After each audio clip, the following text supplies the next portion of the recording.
Reinforcement learning is terrible. It just so happens that everything that we had before is much worse. I'm actually optimistic. I think this will work. I think it's tractable. I'm only sounding pessimistic because when I go on my Twitter timeline, I see all this stuff that makes no sense to me. A lot of it is, I think, honestly, just fundraising. We're not actually building animals.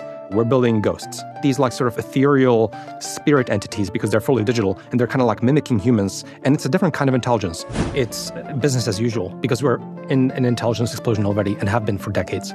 Everything is gradually being automated, has been for hundreds of years. Don't write blog posts, don't do slides, don't do any of that. Like build the code, arrange it, get it to work. It's the only way to go. Otherwise, you're missing knowledge. If you have a perfect AI tutor, maybe you can get extremely far. The geniuses of today are barely scratching the surface of what a human mind can do, I think. Today, I'm speaking with Andrej Karapathys. Andrej, why do you say that this will be the decade of agents and not the year of agents? Well, first of all, thank you for having me here. I'm excited to be here. So the quote that you've just mentioned, it's the decade of agents. That's actually a reaction to an pre-existing quote, I should say, where I think some of the labs, I'm not actually sure who said this, but they were alluding to this being the year of agents with respect to LLMs and how they were going to evolve. And I think I was triggered by that because I feel like there's some overpredictions going on in the industry. Yeah. And in my mind, this is really a lot more accurately described as the decade of agents. Yeah. And we have some very early agents that are actually like extremely impressive and that I use daily, Claude and Codex and so on. But I still feel like there's so much work to be done. And so I think my reaction is like, we'll be working with these things for a decade. They're going to get better and it's going to be wonderful. But I think I was just reacting to the timelines, I suppose, of the implication. And what do you think will take a decade to accomplish? What are the bottlenecks? Well, actually make it work. So in my mind, I mean, when you're talking about an agent, I guess, or what the labs have in mind and what maybe I have in mind as well, is you should think of it almost like an employee or like an intern that you would hire to work with you. So for example, you work with some employees here. Yeah. When would you prefer to have an agent like Claude or Codex do that work? Like currently, of course, they can't. What would it take for them to be able to do that? Why don't you do it today? Yeah. And the reason you don't do it today is because they just don't work. So like they don't have enough intelligence. They're not multimodal enough. They can't do computer use and all this kind of stuff. And they don't do a lot of the things that you've alluded to earlier. They don't have continual learning. You can't just tell them something and they'll remember it. Yeah. And they're just cognitively lacking and it's just not working. And I just think that it will take about a decade to work through all of those issues. Interesting. So as a professional podcaster and a viewer of AI from afar, it's sort of easy to identify for me, like, oh, here's what's lacking. Continual learning is lacking or multimodality is lacking. But I don't really have a good way of trying to put a timeline on it. Mm-hmm. Like if somebody's like, how long will continual learning take? There's no like prior I have about like, this is a project that should take 5 years, 10 years, 50 years. Mm-hmm. Why a decade? Why not 1 year? Why not 50 years? I guess this is where you get into like a bit of, my own intuition a little bit. And also just kind of doing a bit of an extrapolation with respect to my own experience in the field, right? So I guess I've been in AI for almost 2 decades. I mean, it's going to be maybe 15 years or so, not that long. You had Richard Sutton here who was around, of course, for much longer. But I do have about 15 years of experience of people making predictions, of seeing how they actually turned out. And also I was in the industry for a while and I was in research and I've worked in the industry for a while. So I guess I kind of have just a general intuition that I have left from that. And I feel like the problems are tractable. They're surmountable. Yeah. But they're still difficult. And if I just average it out, it just kind of feels like a ticket, I guess, to me. This is actually quite interesting. I want to hear not only the history, but what people in the room felt was about to happen at various different breakthrough moments. Like, what were the ways in which their feelings were either overly pessimistic or overly optimistic? Yeah. Maybe should we just go through each of them one by one? I mean, that's a giant question because, of course, you're talking about 15 years of stuff that happened. I mean, AI is actually like so wonderful because there have been a number of, I would say, seismic shifts. Yeah. That were like the entire field has sort of like suddenly looked a different way, right? And I guess I've maybe lived through 2 or 3 of those. Yeah. And I still think there will continue to be some because they come with some kind of like almost surprising regularity. Well, when my career began, of course, like when I started to work on deep learning, when I became interested in deep learning, this was just kind of like by chance of being right next to Jeff Hinton at University of Toronto. And Jeff Hinton, of course, is kind of like the godfather figure of AI. And he was training all these neural networks, and I thought it was incredible and interesting. But this was not like the main thing that everyone in AI was doing by far. Yeah. This was a niche little subject on the side. That's kind of maybe like the first like dramatic sort of seismic shift that came with the AlexNet and so on. I would say like AlexNet sort of reoriented everyone and everyone started to train neural networks. But it was still like very like per task, per specific task. So maybe I have an image classifier or I have a neural machine translator or something like that. And people became very slowly actually interested in basically kind of agents, I would say. And people started to think, okay, well, maybe we have a check mark next to the visual cortex or something like that. But what about the other parts of the brain? And how can we get an actual like full agent or a full entity that can actually interact in the world? And I would say the Atari deep reinforcement learning shift in 2013 or so was part of that early effort of agents, in my mind, because it was an attempt to try to get agents that not just perceive the world, but also take actions and interact and get rewards from environments. And at the time, this was Atari games, right? And I kind of feel like that was a misstep, actually.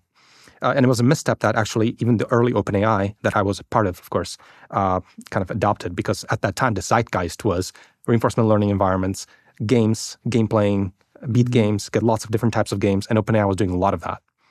So that was maybe like another like prominent part of, I would say, AI, where maybe for 2 or 3 or 4 years, everyone was doing reinforcement learning on games. And basically, that was a little bit of a misstep. And what I was trying to do at OpenAI actually is like, I was always a little bit suspicious of games as being like this thing that would actually lead to AGI, because in my mind, you want something like an accountant or like something that's actually interacting with the real world. And I just didn't see how games kind of like add up to it. And so my project at OpenAI, for example, was within the scope of the Universe project on an agent that was using keyboard and mouse to operate web pages. And I really wanted to have something that like interacts with, the actual digital world that can do knowledge work.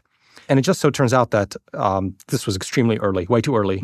So early that we shouldn't have been working on that, because if you're just stumbling your way around and keyboard mashing and mouse clicking and trying to get rewards in these environments, your reward is too sparse and you just won't learn, and you're going to burn a forest computing, and you're never actually going to get something off the ground. And so what you're missing is this power of representation in the neural network. And so, for example, today people are training those computer using agents, but they're doing it on top of a large language model. And so you actually have to get the language model first. You have to get the representations first. And you have to do that by all the pre-training and all the LLM stuff. So I kind of feel like maybe, loosely speaking, it was like people keep maybe trying to get the full thing too early a few times, where people like really try to go after agents too early, I would say. And that was Atari and Universe, and even my own experience. And you actually have to do some things first before you sort of get to those agents. And maybe now the agents are a lot more competent, but maybe we're still missing sort of some parts of that stack. But I would say maybe those are like the 3 like major buckets of what people were doing: training neural nets per tasks, trying to the first round of agents, and then maybe the LLMs and actually seeking the representation power of the neural networks before you tack on everything else on top. Interesting. Yeah, I guess if I were to steelman the sort of the sudden perspective, would be that humans actually can just take on everything at once, right? Even animals can take on everything at once, right? Animals are maybe a better example because they don't even have the scaffold of language. They just get thrown out into the world and they just have to make sense of everything without any labels. And the vision for AGI then should just be something which like just looks at sensory data, looks at the computer screen, and it just like figures out what's going on from scratch. I mean, if a human was put in a similar situation, had to be trained from scratch, well, I mean, this is like a human growing up or an animal growing up. So why shouldn't that be the vision for AI rather than like this thing where we're doing millions of years of training? I think that's a really good question. And I think, so Sutton was on your podcast and I saw the podcast, and I had a write-up about that podcast almost that gets into a little bit of how I see things. And I kind of feel like I'm very careful to make analogies to animals because they came about by a very different optimization process. Right. Animals are evolved, and they actually come with a huge amount of hardware that's built in. And when, for example, my example in the post was the zebra. A zebra gets born, and a few minutes later, it's running around and following its mother. That's an extremely complicated thing to do. That's not reinforcement learning. That's something that's baked in. And evolution obviously has some way of encoding the weights of our neural nets in ATCGs. And I have no idea how that works, but it apparently works. So I kind of feel like brains just came from a very different process. And I'm very hesitant to take inspiration from it because we're not actually running that process. So in my post, I kind of said, we're not actually building animals. We're building ghosts or spirits or whatever people want to call it. Because we're not doing training by evolution. We're doing training by basically imitation of humans and the data that they've put on the internet. And so you end up with these like sort of ethereal spirit entities because they're fully digital and they're kind of like mimicking humans. And it's a different kind of intelligence. Like if you imagine a space of intelligences, we're starting off at a different point almost. We're not really building animals, but I think it's also possible to make them a bit more animal-like over time. And I think we should be doing that. And so I kind of feel like, sorry, just I guess one more point is, I do feel like Sutton basically has a very, like his framework is like we want to build animals. Yeah. And I actually think that would be wonderful. If we can get that to work, that would be amazing. If there was a single like algorithm that you can just run on the internet and it learns everything, that would be incredible. I almost suspect that I'm not actually sure that it exists. And that's certainly actually not what animals do. Because animals have this outer loop of evolution. Right. And a lot of what looks like learning is actually a lot more maturation of the brain.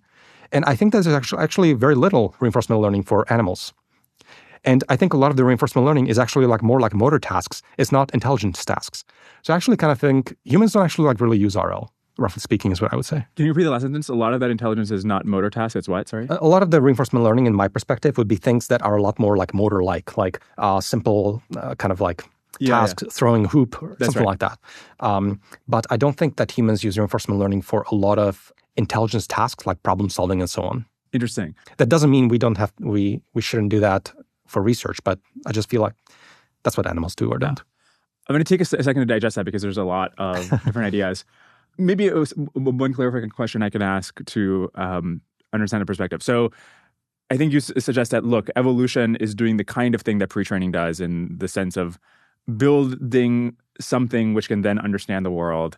The difference, I guess, is that evolution has to be titrated in the case of humans through 3 gigabytes of DNA. And so that's very unlike the weights of a model. I mean, literally the weights of the model are a brain, which obviously is not encoded in the sperm and the egg, or does not exist in the sperm and the egg. So it has to be grown. And also the information for every single synapse in the brain simply cannot exist in the 3 gigabytes that exist in the DNA. Evolution seems closer to finding the algorithm, which then does the lifetime learning. Now, maybe the lifetime learning is not analogous to RL, to your point. Is that compatible with the thing you were saying, or would you disagree with that? I think so. I would agree with you that there's some miraculous compression going on because obviously the weights of the neural net are not stored in ATCGs. Yeah. There's some kind of a dramatic compression, and there's some kind of like learning algorithms encoded that take over and do some of the learning online. So I definitely agree with you on that. Basically, I would say I'm a lot more kind of like practically minded. I don't come at it from the perspective of like, let's build animals. I come from it from the perspective of like, let's build useful things. So I have a hard hat on, and I'm just observing that, look, we're not going to do evolution because I don't know how to do that. But it does turn out we can build these ghost spirit-like entities by imitating internet documents. This works.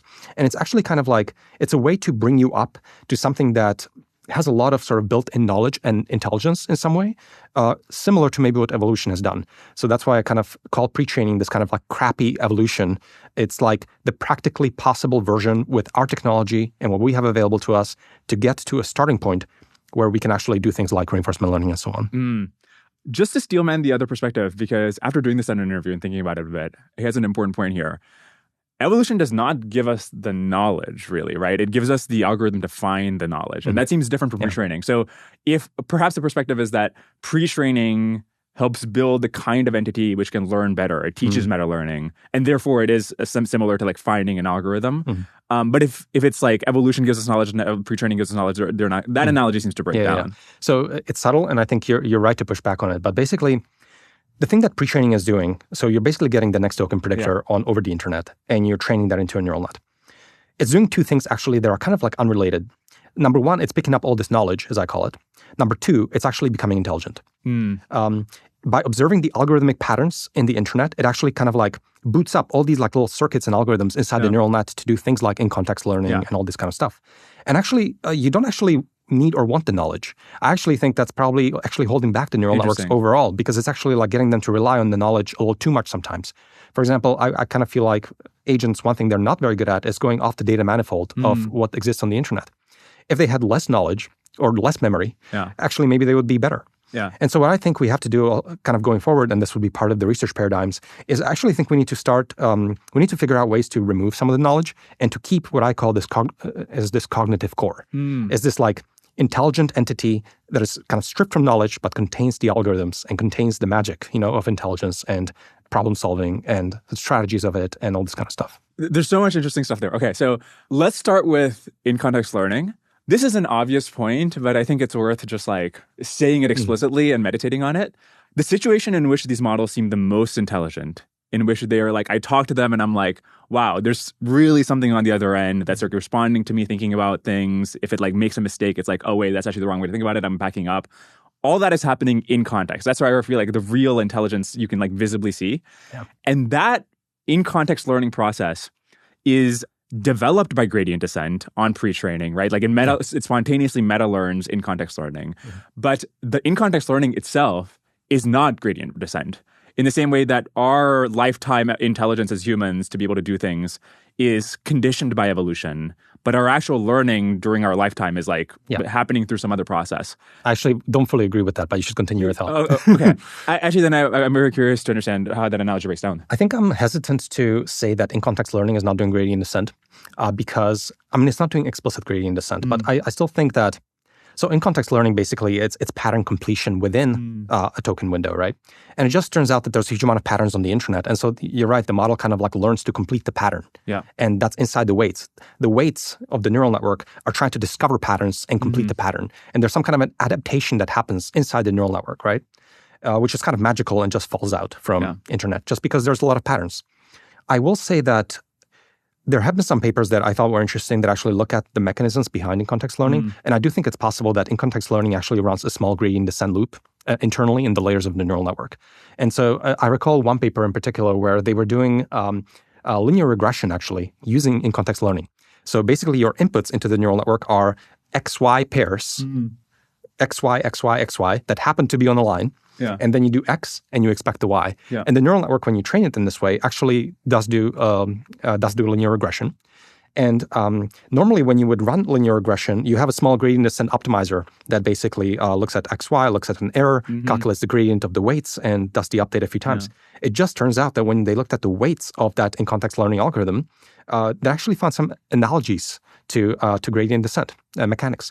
In fact, I think even the paper was stronger because they actually hard-coded the weights of a neural network to do gradient descent through attention and all the internals of the neural network.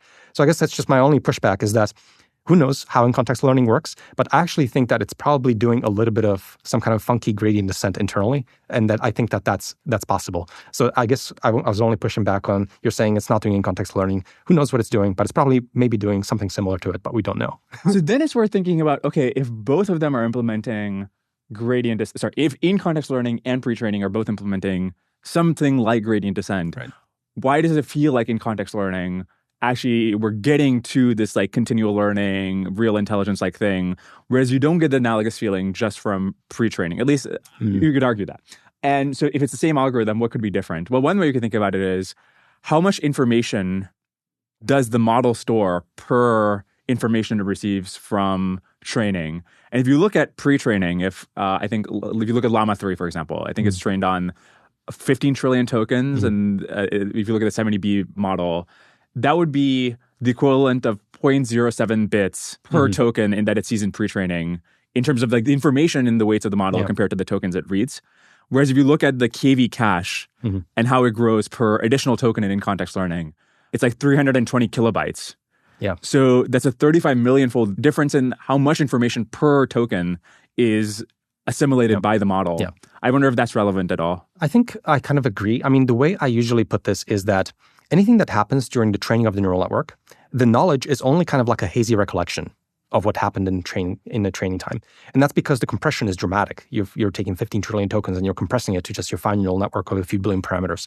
So obviously it's a massive amount of compression going on. So I kind of refer to it as like a hazy recollection of the internet documents, whereas anything that happens in the context window of the neural network, you're plugging in all the tokens and it's building up all this KV cache representation, is very directly accessible to the neural net. So I compare the KV cache and the stuff that happens at test time to like more like a working memory.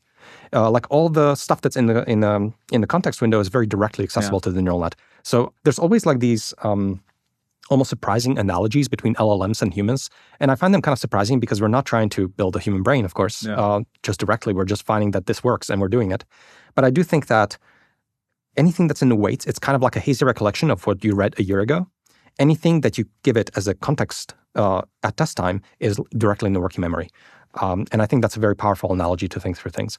So when you, for example, go to an LLM and you ask it about some book and what happened in it, like Nick Lane's book or something like that, the LLM will often give you some stuff which is roughly correct. But if you give it the full chapter and ask it questions, you're going to get much better results because it's now loaded in the working memory of the model. So I basically agree with you. Very long way of saying that I kind of agree, and that's why.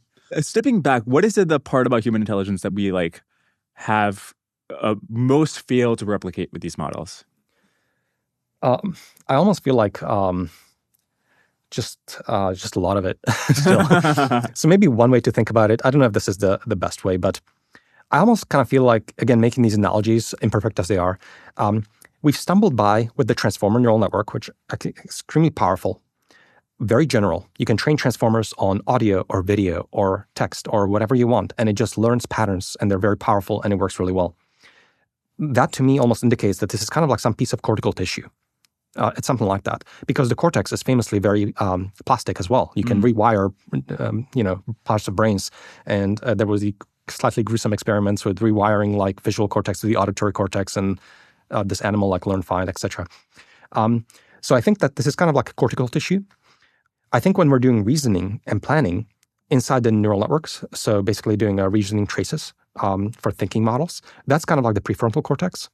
And then I think we maybe those are like little check marks, but I still think there's many brain parts and nuclei that are not explored. So maybe, for example, there's a basal ganglia doing a bit of reinforcement learning when we fine-tune the models on reinforcement learning. But whereas like the hippocampus, not obvious what that would be. Some parts are probably not important. Maybe the cerebellum is like not important to cognition, it's thought, so maybe we can skip some of it. But I still think there's, for example, the amygdala, all the emotions and instincts. And there's probably like a bunch of other nuclei in the brain that are very ancient that I don't think we've like really replicated. I don't actually know that we should be pursuing, the building of an analog of human brain. I'm, again, an engineer mostly at heart. But I still feel like maybe another way to answer the question is, you're not going to hire this thing as an intern, and it's missing a lot of, because it comes with a lot of these cognitive deficits that we all intuitively feel when we talk to the models.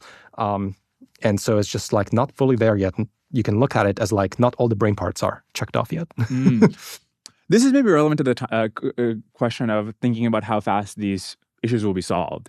So sometimes people will say about continual learning, look, actually, you could easily replicate this capability. Just as in-context learning emerged spontaneously as a result of pre-training, continual learning over longer horizons will emerge spontaneously if the model is incentivized to recollect information over longer horizons or horizons longer than one session. So if there's some like outer loop RL, which has many sessions within that outer loop, then like this continual learning where it uses like, it fine tunes itself or it writes to an external memory or something will just sort of like emerge spontaneously. Do you think things are that are plausible? I don't have really a prior over like how plausible is that? How likely is that to happen? I don't know that I fully resonate with that because I feel like these models, when you boot them up and they have 0 tokens in the window, they're always like restarting from scratch where they were.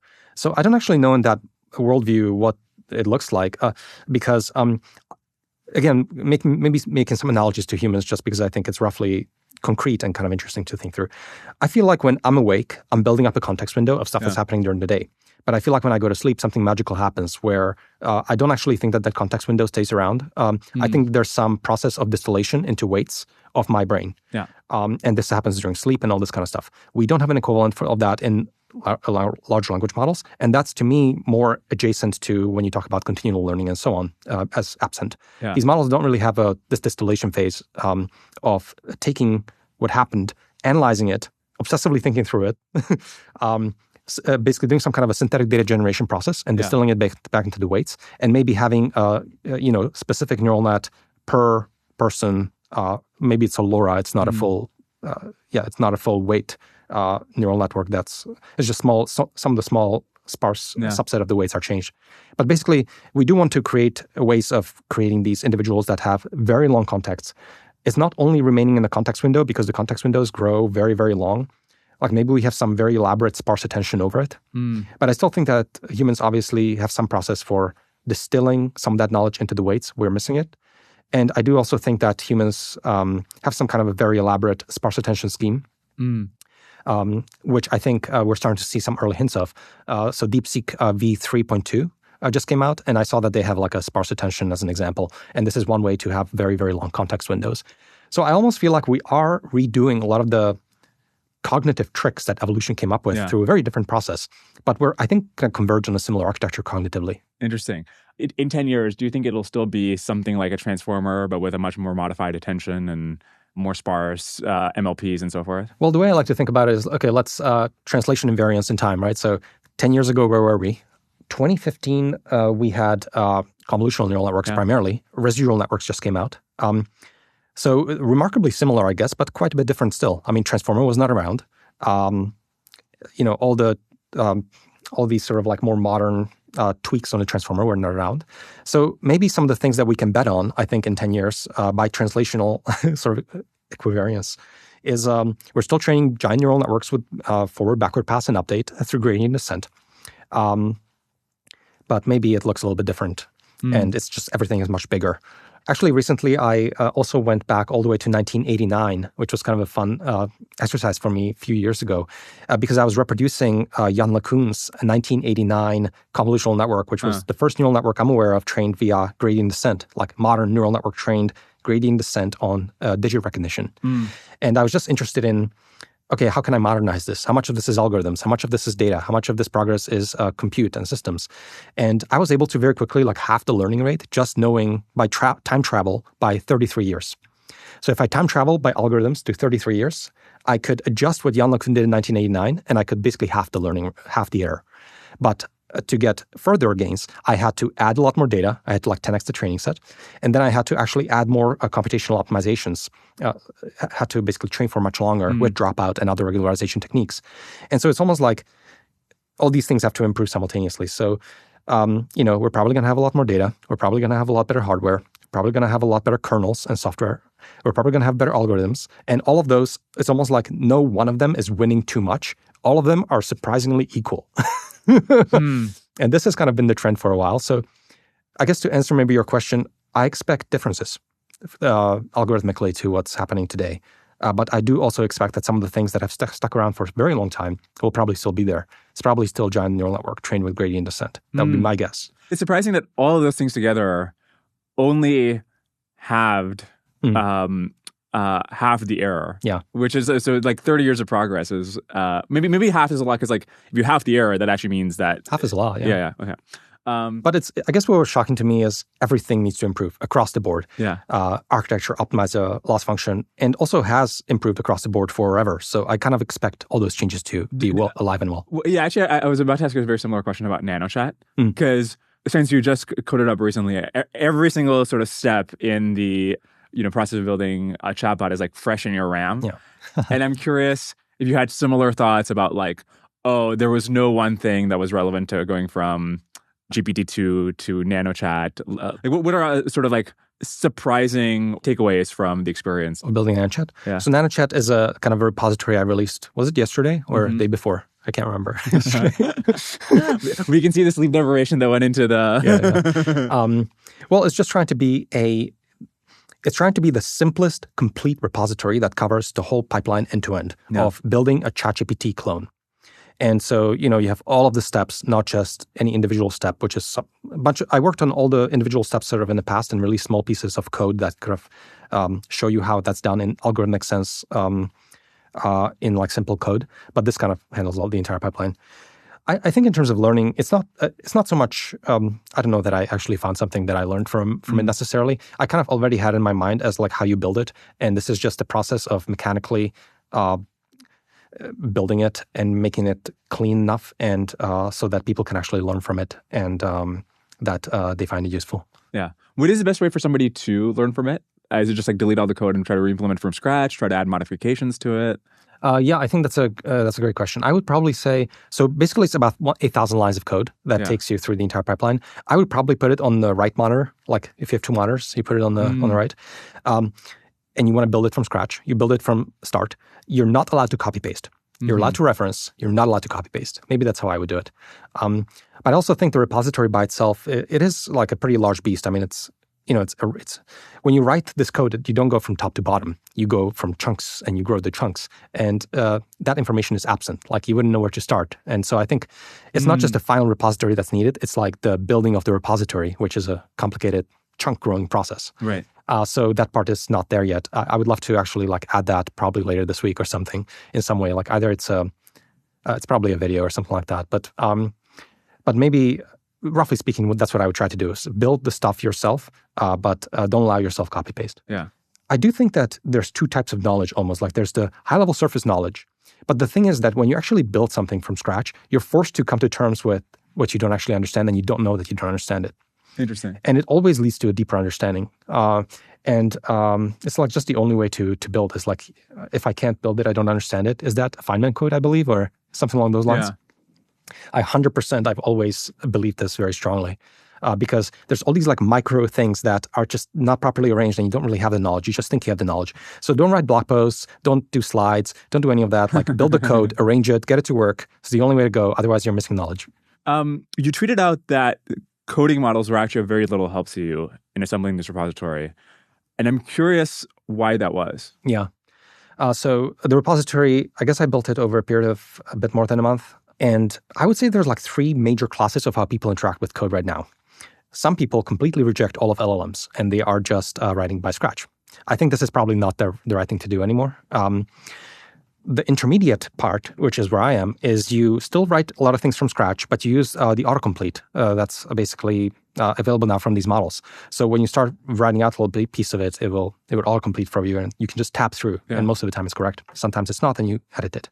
But you're still very much the sort of architect of what you're writing. And then there's the vibe coding. Hi, please implement this or that. Enter, and then let the model do it. And that's the agents.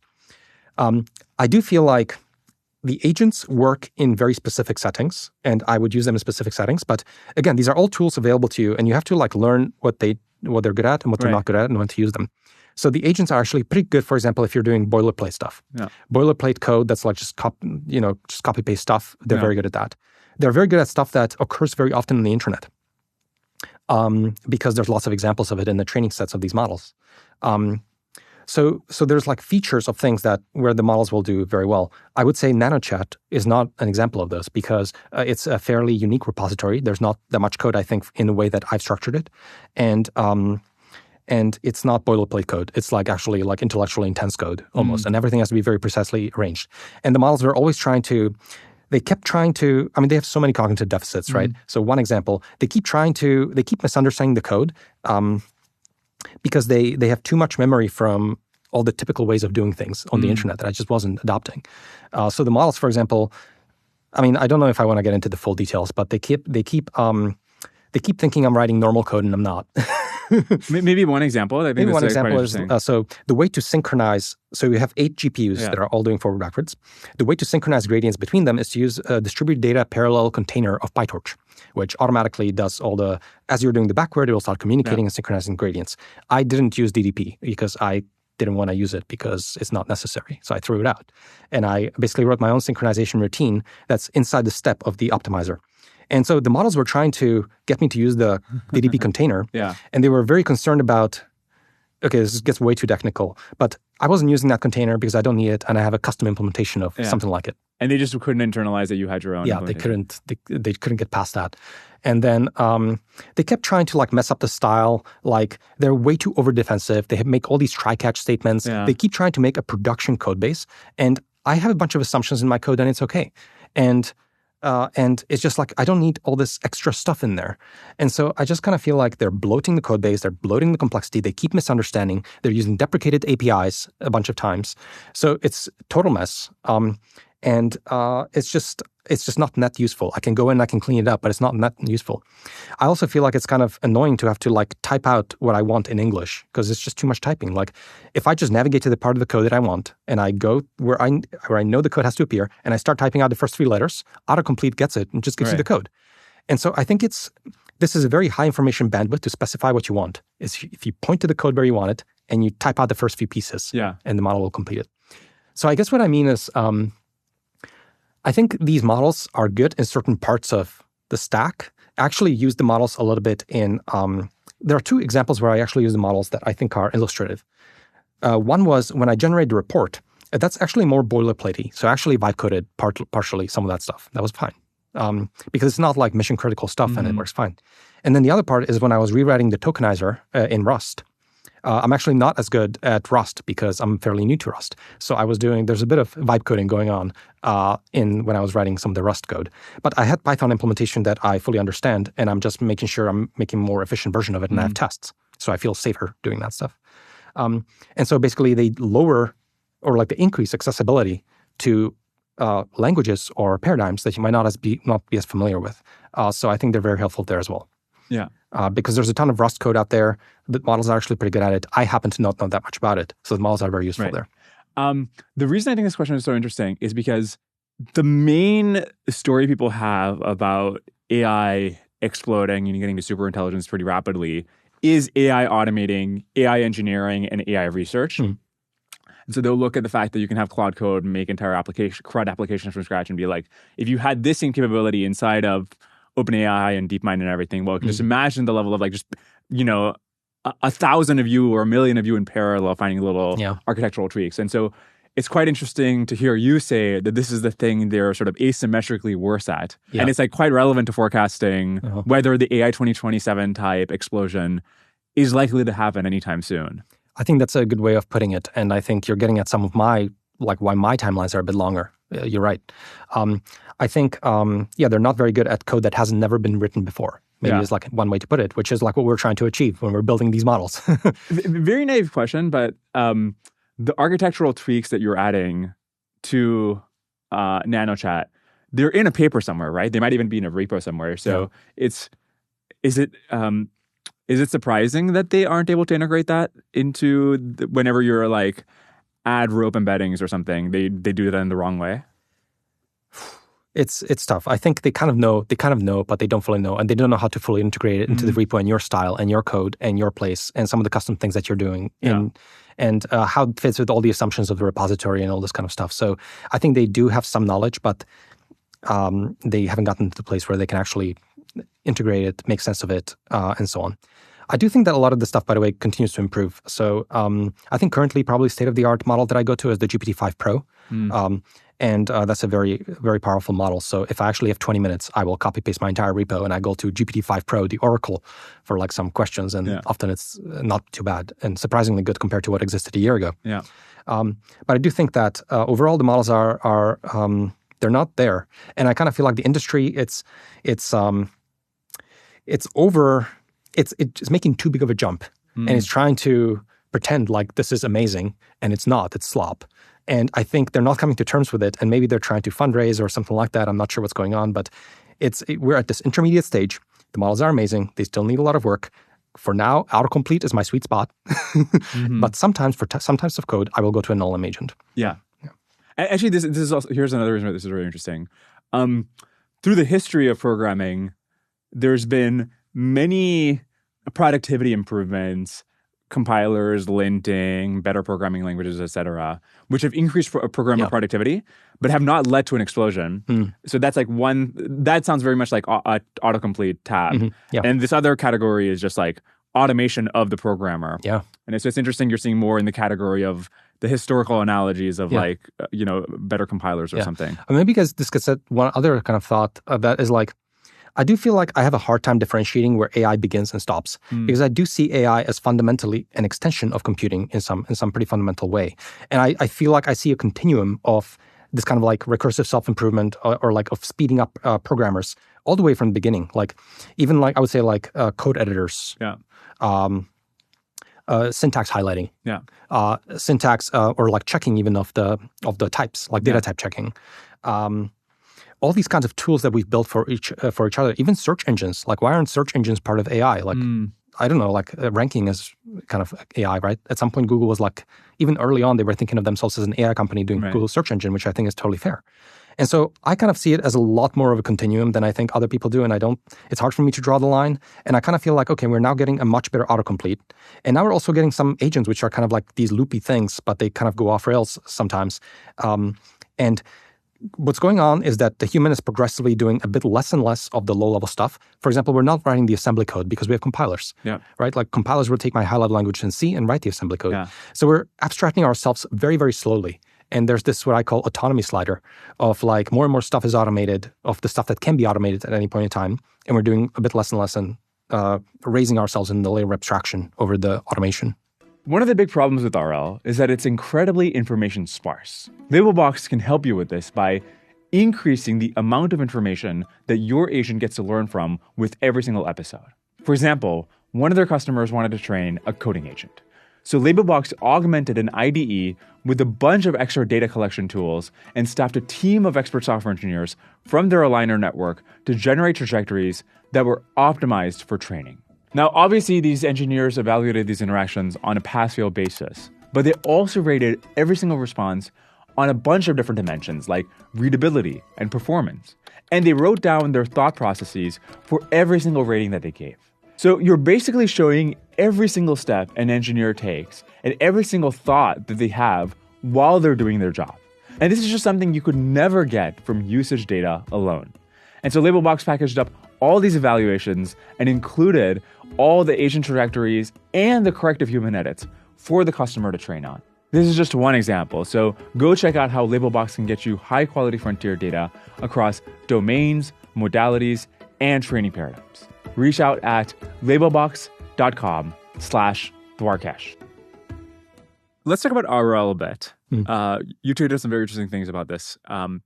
Conceptually, how should we think about the way that humans are able to build a rich world model just from interacting with our environment and in ways that seems almost irrespective of the final reward at the end of the episode? Mm-hmm. If somebody has, somebody's starting to start a business and at the end of 10 years, she finds out whether the business succeeded or failed, we say that she's earned a bunch of wisdom and experience, but it's not because like the log probs of every single thing that happened over the last 10 years are upweighted or downweighted. It's something much more deliberate and rich is happening. What is the ML analogy, and how does that compare to what we're doing with LLMs right now? Yeah, maybe the way I would put it is humans don't use reinforcement learning is maybe what as I've said it. I think they do something different, which is, you experience. So reinforcement learning is a lot worse than I think the average person thinks. Reinforcement learning is terrible. It just so happens that everything that we had before is much worse. Because previously we're just imitating people, so it has all these issues. So in reinforcement learning, say you're working with, you're solving a math problem. This is very simple. You're given a math problem and you're trying to find a solution. Now, in reinforcement learning, you will try lots of things in parallel first. So you're given a problem, you try hundreds of different attempts. And these attempts can be complex, right? They can be like, oh, let me try this, let me try that, this didn't work, that didn't work, etc. And then maybe you get an answer. And now you check the back of the book and you see, okay, the correct answer is this. And then you can see that, okay, this one, and that one got the correct answer, but these other 97 of them didn't. So literally what reinforcement learning does is it goes to the ones that worked really well. And every single thing you did along the way, every single token gets upweighted of like, do more of this. The problem with that is, people will say that your estimator has high variance, but it's just noisy. It's noisy. So basically, it kind of almost assumes that every single little piece of the solution that you made that arrived at the right answer was the correct thing to do, which is not true. Like you may have gone down the wrong alleys until you arrived at the right solution. Every single one of those incorrect things you did, as long as you got to the correct solution, will be upweighted as do more of this. It's terrible. Yeah. It's noise. You've done all this work only to find at the end, you get a single number of like, oh, you did correct. And based on that, you weigh that entire trajectory as like upweight or downweight. And so the way I like to put it is you're sucking supervision through a straw because you've done all this work that could be a minute of rollout, and you're like sucking the bits of supervision of the final reward signal through a straw, and you're like putting it, you're basically like, you're broadcasting that across the entire trajectory and using that to upweight or downweight that trajectory. It's crazy.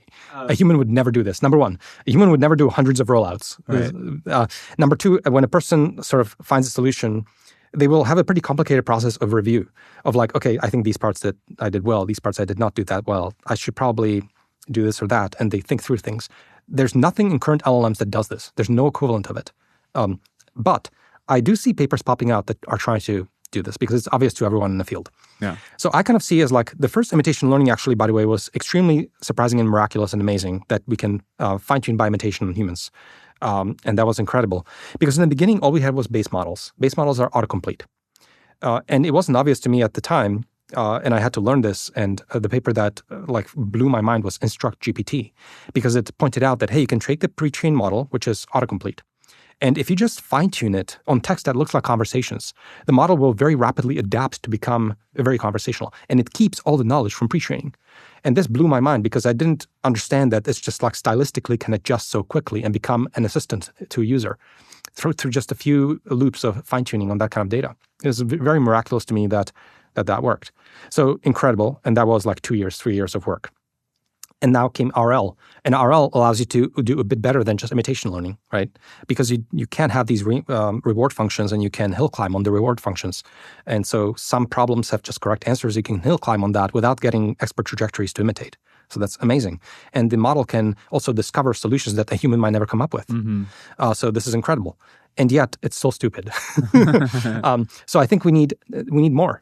And so I saw a paper from Google yesterday that tried to have this reflect and review idea in mind. What was the memory bank paper or something? I don't know. I've actually seen a few papers along these lines. So I expect there to be some kind of a major update to how we do algorithms for LLMs coming in that realm.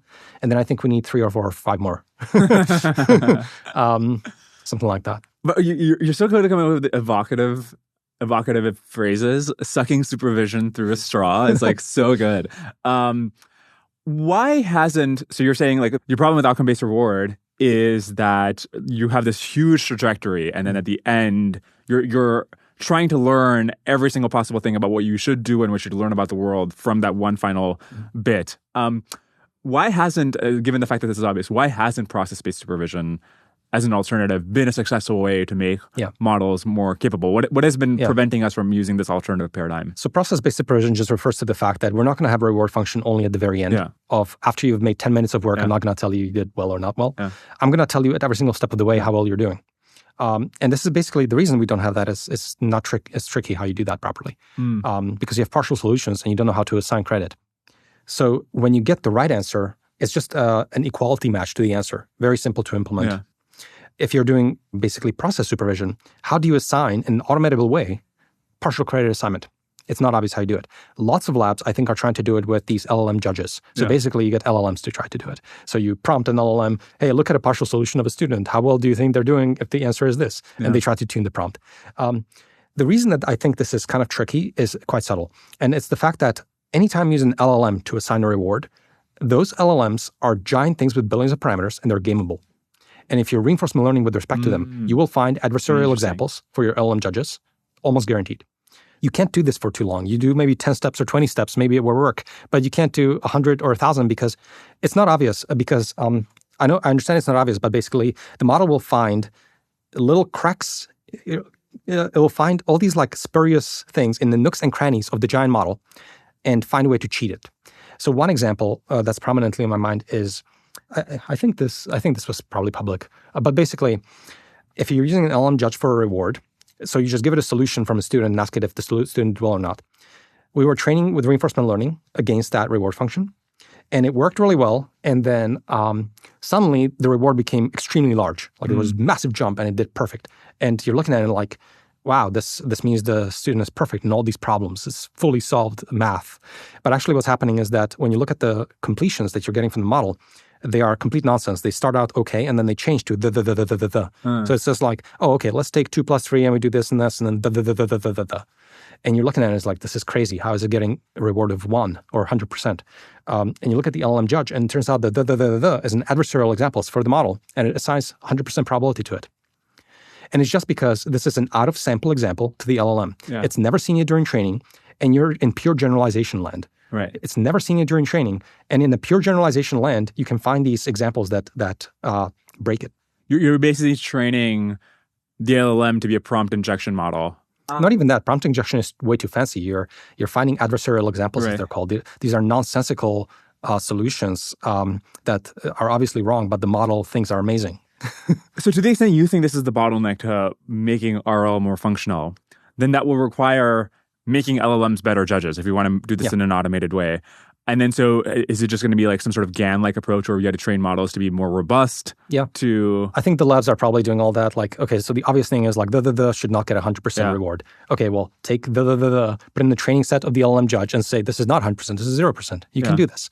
But every time you do this, you get a new LLM and it still has adversarial examples. There's infinity adversarial examples.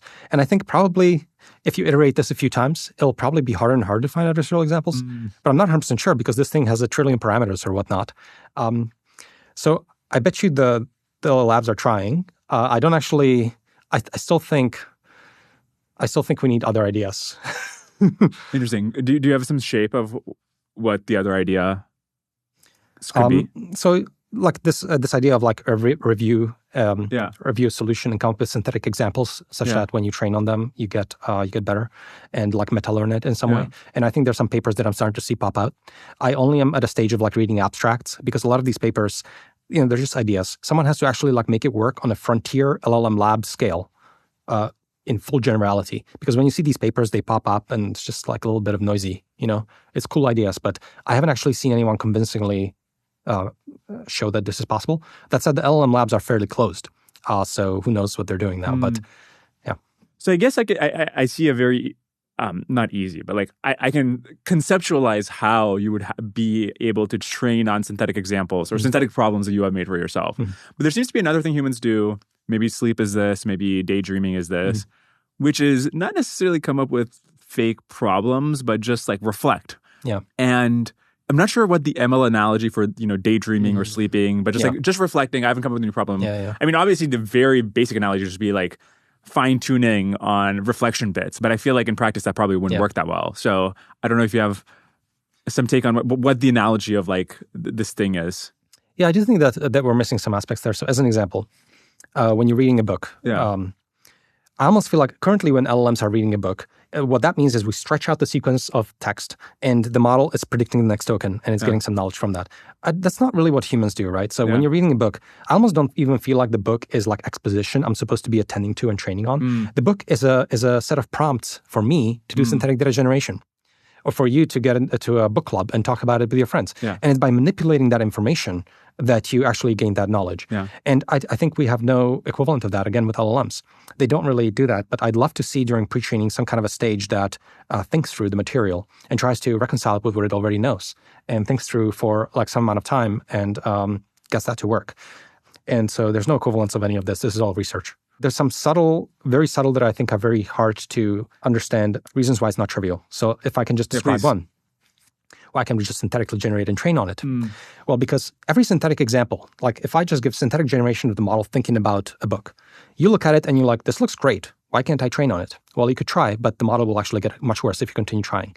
And that's because all of the samples you get from models are silently collapsed. They're silently, it is not obvious if you look at any individual example of it, they occupy a very tiny manifold of the possible space of sort of thoughts about content. So the LLMs, when they come off, they're what we call collapsed. They have a collapsed data distribution. If you sample, one easy way to say it is go to ChatGPT and ask it, tell me a joke. It only has like 3 jokes. It's not giving you the whole breadth of possible jokes. It's giving you it knows like 3 jokes. They're silently collapsed. So basically, you're not getting the richness and the diversity and the entropy from these models as you would get from humans. So humans are a lot more sort of noisier, but at least they're not biased. They're not, in a statistical sense, they're not silently collapsed. They maintain a huge amount of entropy. So how do you get synthetic data generation to work despite the collapse and while maintaining the entropy is a research problem. Just to make sure I understood, the reason that the collapse is relevant to synthetic data generation is because you want to be able to come up with synthetic problems or reflections which are not already in your data distribution? I guess what I'm saying is, say we have a chapter of a book and I ask an LLM to think about it. It will give you something that looks very reasonable. But if I ask it 10 times, you'll notice that all of them are the same. You can't just keep scaling quote unquote reflection on the same amount of prompt information and then get returns from that. Okay. So any individual sample will look okay, but the distribution of it is quite terrible. And it's quite terrible in such a way that if you continue training on too much of your own stuff, you actually collapse. I actually think that there's no fundamental solutions to this possibly. And I also think humans collapse over time. I think this is, again, these analogies are surprisingly good, but humans collapse during the course of their lives. This is why children have a completely, they haven't overfit yet. Yeah. And they will say stuff that will shock you because it's kind of, you can see where they're coming from, but it's just not the thing people say. Yeah. And because they're not yet collapsed. But we're collapsed, we end up revisiting the same thoughts. We end up, saying more and more of the same stuff. And the learning rates go down. And the collapse continues to get worse. And then everything deteriorates. Have you seen a super interesting paper that dreaming is a way of preventing this kind of overfitting and collapse? That the reason dreaming is evolutionary adaptive is to put you in weird situations that are like very unlike your day-to-day reality so that to prevent this kind of overfitting. It's an interesting idea. I mean, I do think that when you're generating things in your head and then you're attending to it, you're kind of like training on your own samples. You're training on your synthetic data. And if you do it for too long, you go off rails and you collapse way too much. So you always have to like seek entropy in your life. Yeah. So talking to other people is a great source of entropy and things like that. So maybe the brain has also built some internal mechanisms for increasing the amount of entropy in that process. But yeah, maybe that's an interesting idea. This is a very ill-formed thought, so I'll just put it out and let you react to it. The best learners that we are aware of, which are children, are extremely bad at recollecting information. In fact, at the very earliest stages of childhood, you will forget everything. You're just an amnesiac about everything that happens before a certain year date. But you're like extremely good at picking up new languages and learning from the world. And maybe there's some element of like being able to see the forest for the trees. Whereas if you compare it to the opposite end of the spectrum, you have LLM pre-training, which these models will literally be able to regurgitate word for word what is the next thing in a Wikipedia page. But their ability to learn abstract concepts really quickly the way a child can is much more limited. And then adults are somewhere in between where they don't have the flexibility of childhood learning, but they can, adults can memorize facts and information in a way that is harder for kids. And I don't know if there's something interesting about that. I think there's something very interesting spectrum, about that. Yeah, 100%. I do think that humans actually, they do kind of like have a lot more of an element compared to LLMs of like seeing the forest for the trees. Yeah. And we're not actually that good at memorization, which is actually a feature. Because we're not that good at memorization, we actually are kind of like forced to find the patterns like in a more general sense. I think LLMs, in comparison, are extremely good at memorization. They will recite passages from all these training sources.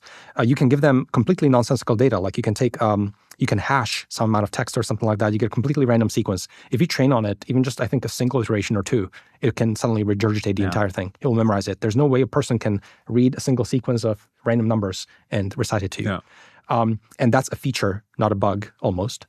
Because it forces you to like only learn the generalizable components, whereas LLMs are distracted by all the memory that they have of the pre-trained documents.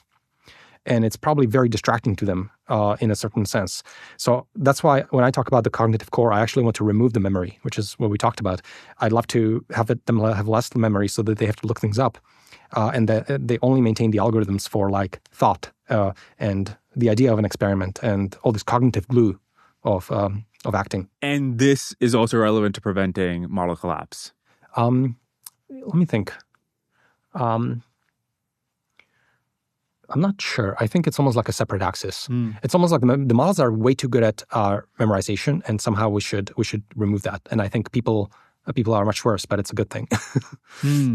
What is a solution to model collapse? I mean, you could. Okay, so there's very naive things you could attempt. Is just like the distribution over load should be wider or something. Like there's many naive things you could try. What ends up being the problem with the naive approaches? I think that's a great question. I mean, you can imagine having a regularization for entropy and things like that. I guess they don't work as well empirically because right now, like the models are collapsed. But I will say most of the tasks that we want of them don't actually demand the diversity. It's probably the answer of what's going on. And so it's just that the frontier labs are trying to make the models useful. And I kind of just feel like the diversity of the outputs is not so much. Number one, it's much harder to work with and evaluate and all this kind of stuff. But maybe it's not what's actually capturing most of the value. In fact, it's actively penalized, right? If you're like super creative in RL, it's like not good. Yeah. Or like maybe if you're doing a lot of writing help from LLMs and stuff like that, I think it's probably bad because the models will give you these like silently all the same stuff. So they're not, they won't explore lots of different ways of answering a question, right? But I kind of feel like maybe this diversity is just not as big of a, maybe not as many applications needed, so the models don't have it, but then it's actually a problem at synthetic generation time, etc. So we're actually shooting ourselves in the foot by not allowing this entropy to maintain in the model. And I think possibly the labs should try harder. And then I think you hinted that it's a very fundamental problem. It won't be easy to solve. And what's your intuition for that? I don't actually know if it's super fundamental. I don't actually know if I intended to say that. I do think that I haven't done these experiments, but I do think that you could probably regularize the entropy to be higher. So you're encouraging the model to give you more and more solutions, but you don't want it to start deviating too much from the training data. It's going to start making up its own language. It's going to start using words that are extremely rare. So it's going to drift too much from the distribution. So I think controlling the distribution is just like it's just like someone just has to.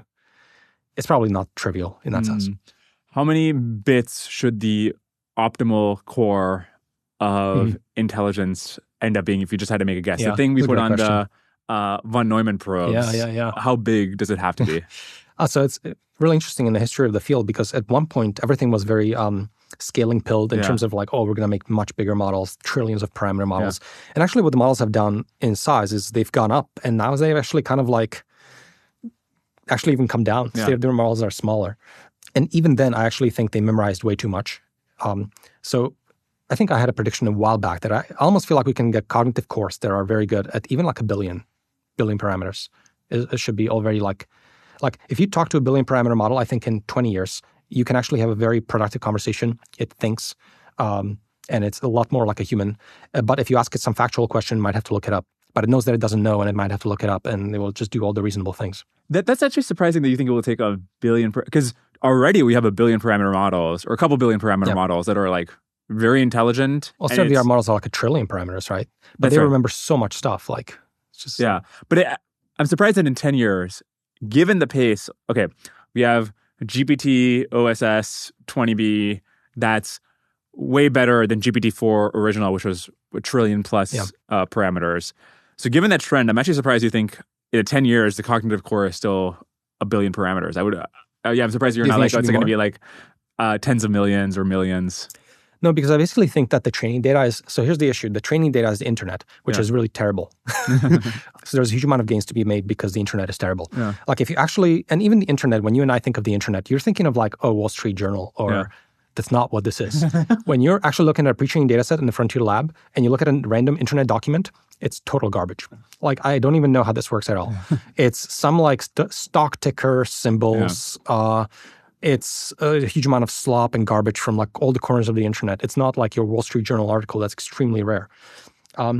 So I almost feel like because the internet is so terrible, we actually have to sort of almost like build really big models to compress all that.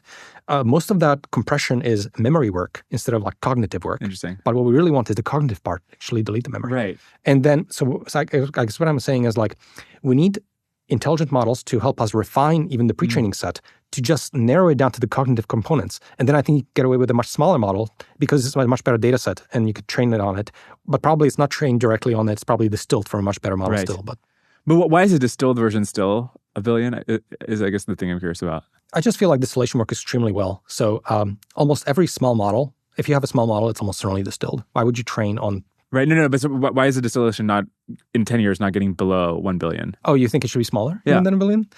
I mean, come on, right? I don't know. At some point, it should take at least 1 billion knobs to do something interesting. You're thinking it should be even smaller?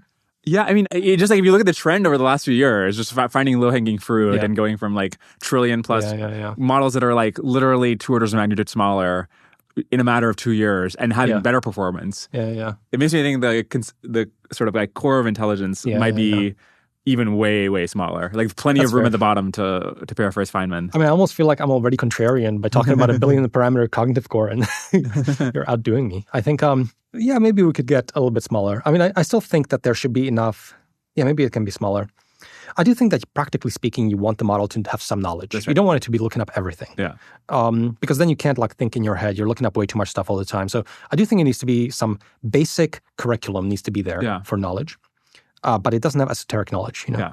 So we're discussing what like plausibly could be the cognitive core. There's a separate question, which is what will actually be the size of frontier models over time? And I'm curious to have predictions. So we had increasing scale up to maybe 4.5, and now we're seeing decreasing / plateauing scale?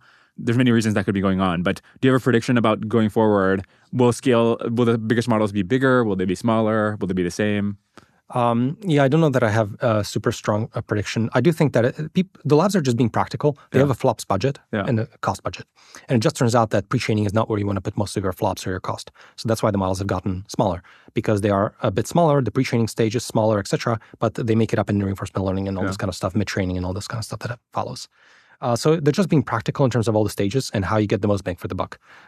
So I guess like forecasting that trend, I think is quite hard. I do still expect that there's so much low-hanging fruit. That's my basic expectation.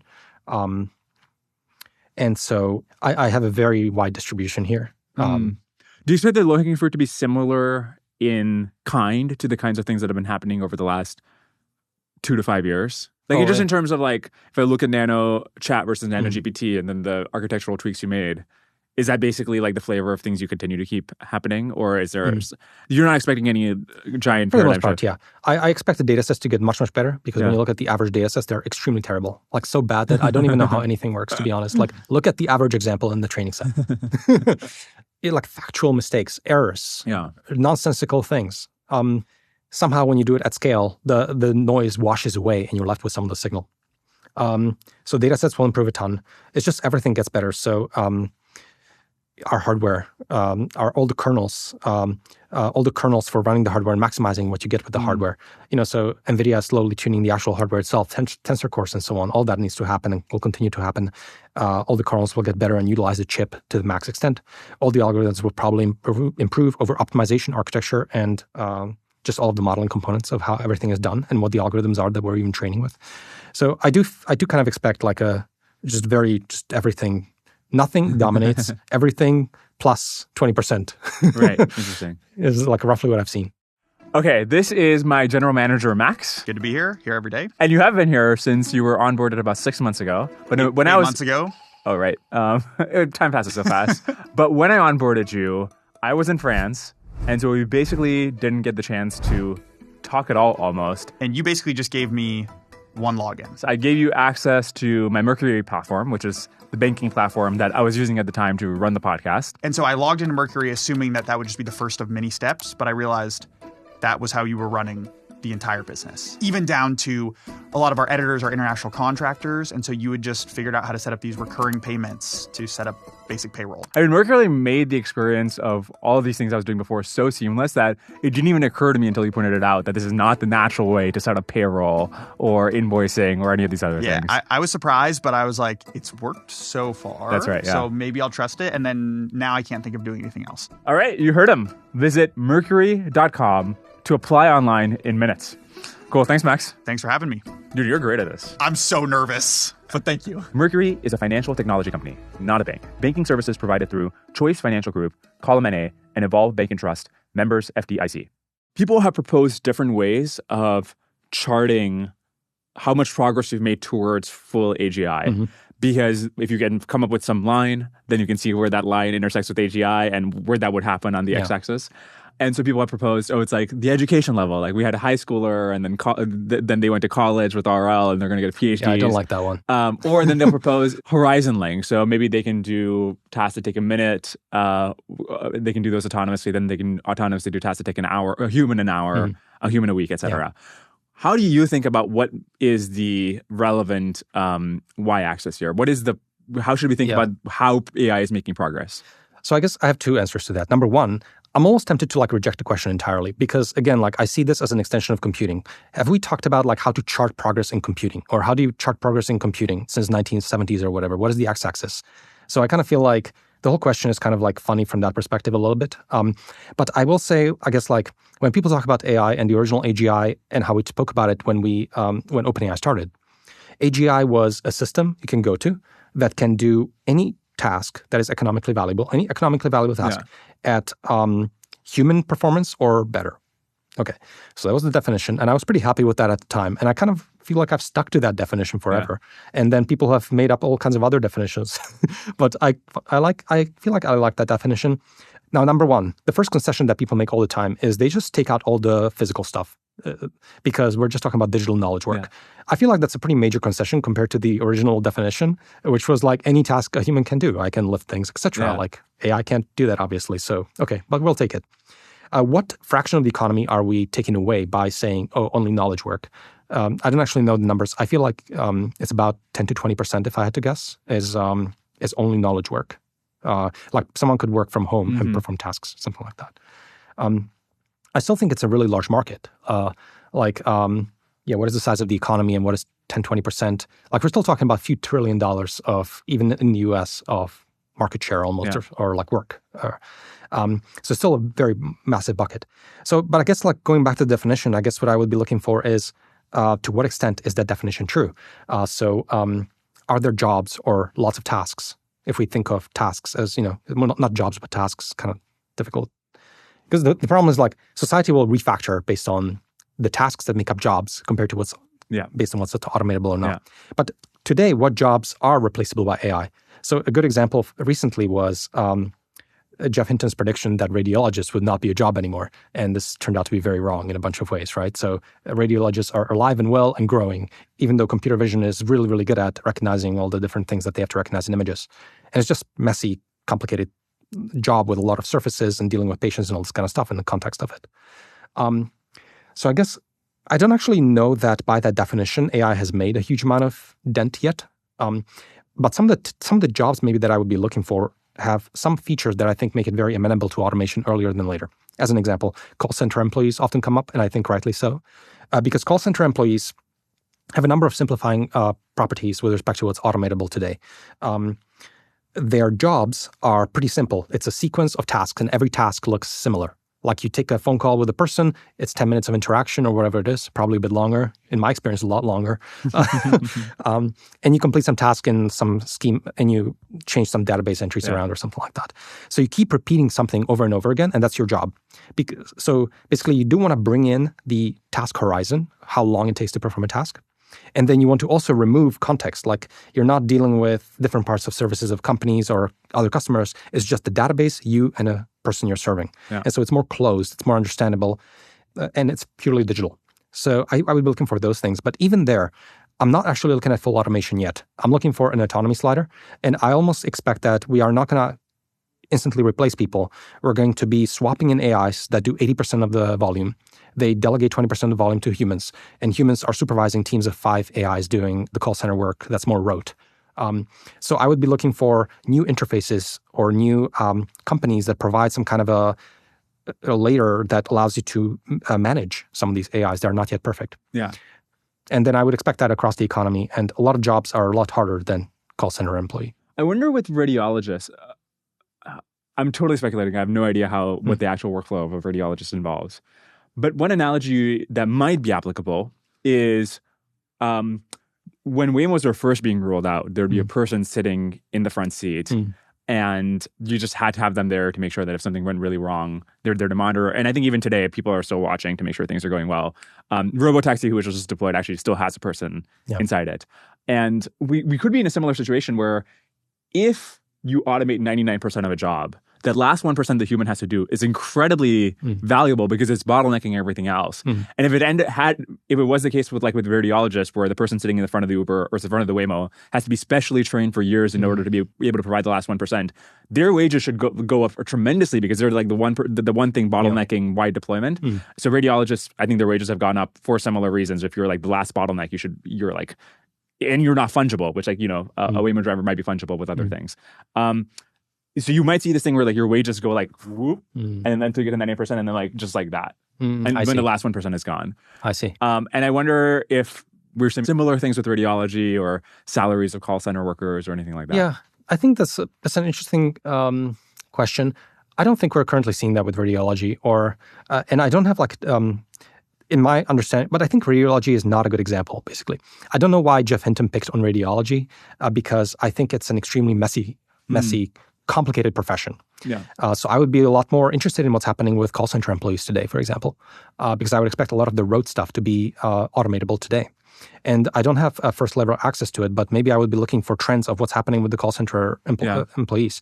Maybe some of the things I would also expect is maybe they are swapping in AI, but then I would still wait for a year or two because I would potentially expect them to pull back and actually rehire some of the people. Yeah. I think there's been evidence that that's already been happening in generally in companies that have been adopting AI, which I think is quite surprising. Yeah. And I also find what was really surprising, AGI, right? Like a thing which should do everything. And we'll take out physical work. So a thing which should be able to do all knowledge work. And what you would have naively anticipated that the way this progression would happen is like you would take a little task that a consultant is doing, you take that out of the bucket. You take a little task that an accountant is doing, you take that out of the bucket. And then you're just doing this across all knowledge work. But instead, if we do believe we're on the path of AGI with the current paradigm, the progression is very much not like that. At least it just does not seem like consultants and accountants and whatever are getting like huge productivity improvement. It's very much like programmers are like getting more and more chills of the way of their work. If you look at the revenues of these companies, discounting just like normal chat revenue, which I think is like, I don't know, that's similar to like Google or something. Just looking at API revenues, it's like dominated by coding, right? So this thing which is general, quote unquote, which should be able to do any knowledge work, is just overwhelmingly doing only coding. Yeah. And it's a surprising way that you would expect like the AGI to be deployed. So I think there's an interesting point here because I do believe coding is like the perfect first thing for these LLMs and agents, and that's because coding has always fundamentally worked around text. It's computer terminals and text, and everything is based around text. Yeah. And LLMs, the way they're trained on the internet, love text. And so they're perfect text processors, and there's all this data out there, and it's just perfect fit. And also we have a lot of infrastructure pre-built for handling code and text. So for example, we have a Visual Studio Code or your favorite IDE showing you code. And an agent can plug into that. So for example, if an agent has a diff where it made some change, we suddenly have all this code already that shows all the differences to a code base using a diff. So it's almost like we've pre-built a lot of the infrastructure for code. Now, contrast that with some of the things that don't enjoy that at all. So as an example, like there's people trying to build automation, not for coding, but for example, for slides. Like I saw a company doing slides. That's much, much harder. And the reason it's much, much harder is because slides are not text. Yeah. Slides are little graphics and they're arranged spatially and there's visual component to it. And slides don't have this pre-built infrastructure. Like for example, if an agent is to make a different change to your slides, how does a thing show you the diff? How do you see the diff? There's nothing that shows diffs for slides. So someone has to build it. So it's just some of these things are not amenable to AIs as they are, which is text processors. And code surprisingly is. I'm not sure if that alone explains it, because I personally have tried to get LLMs to be useful in domains which are just pure language in, language out, like rewriting transcripts, like coming up with clips based on transcripts, etc. And you might say, well, I didn't.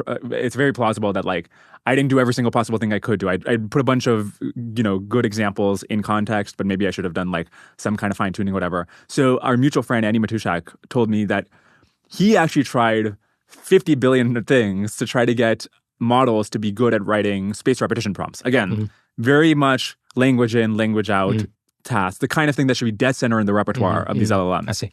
And he tried in context learning, obviously, with a few short examples. He tried, I think, he told me like a bunch of things, like supervised fine tuning and like, retrieval, whatever. Yeah. And he just could not get them to make cards to his satisfaction. So I find it striking that even in language out domains, it's actually very hard to get a lot of economic value out of these models. I see. Separate from coding. And I don't know what explains it.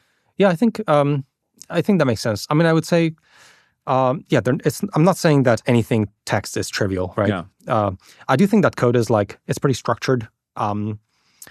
Text is maybe a lot more flowery and there's a lot more like entropy in text, I would say. I don't know how else to put it. And also, I mean, code is hard. And so people sort of feel quite empowered by LLMs, even from like simple kind of knowledge. I don't actually know that I have a very good answer. I mean, obviously, like text makes it much, much easier. Maybe why I put it, but it doesn't mean that all text is trivial.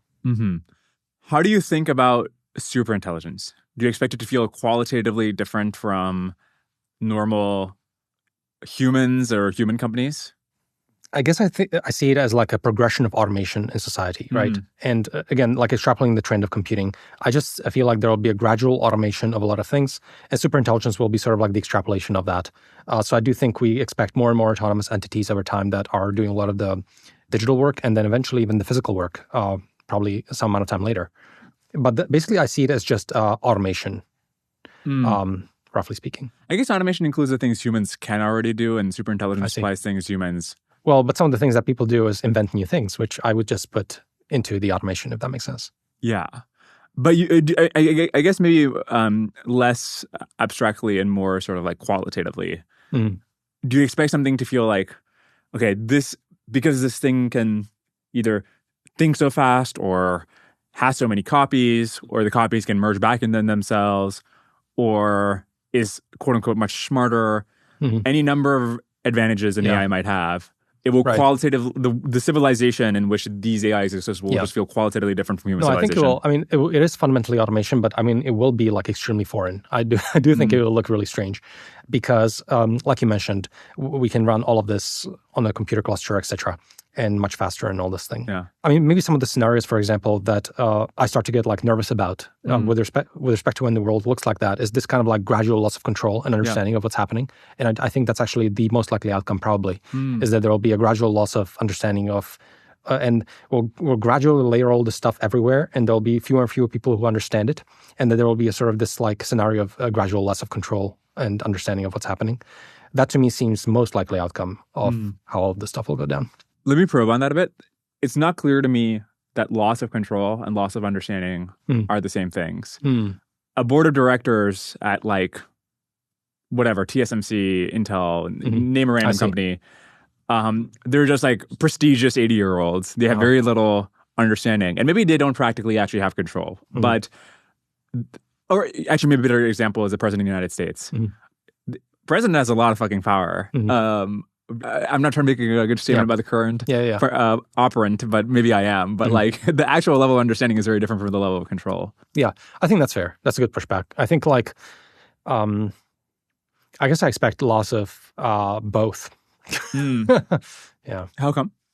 I mean, loss of understanding is obvious, but why loss of control? So we're really far into a territory of, I don't know what this looks like, but if I was to write sci-fi novels, they would look along the lines of not even a single like entity or something like that, so that just sort of like takes over everything, but actually like multiple competing entities that gradually become more and more autonomous, and some of them go rogue and the others like fight them off and all this kind of stuff. And it's like this hot pot of completely autonomous activity that we've delegated to.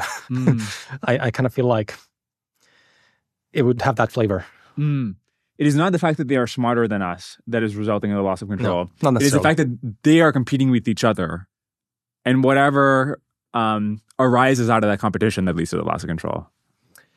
I mean, I basically expect there to be, a lot of these things, they will be tools to people, and the people some of the population is like, they're acting on behalf of people or something like that. Yeah. So maybe those people are in control, but maybe it's a loss of control overall for society in the sense that of like, outcomes we want or something like that, where you have entities acting on behalf of individuals that are still kind of roughly seen as out of control. Yeah.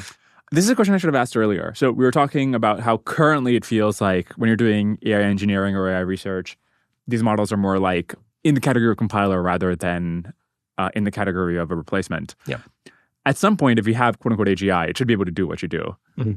And do you feel like having 1 million copies of you in parallel results in some huge speed up of AI progress? Basically, if that does happen, do you expect to see an intelligence explosion?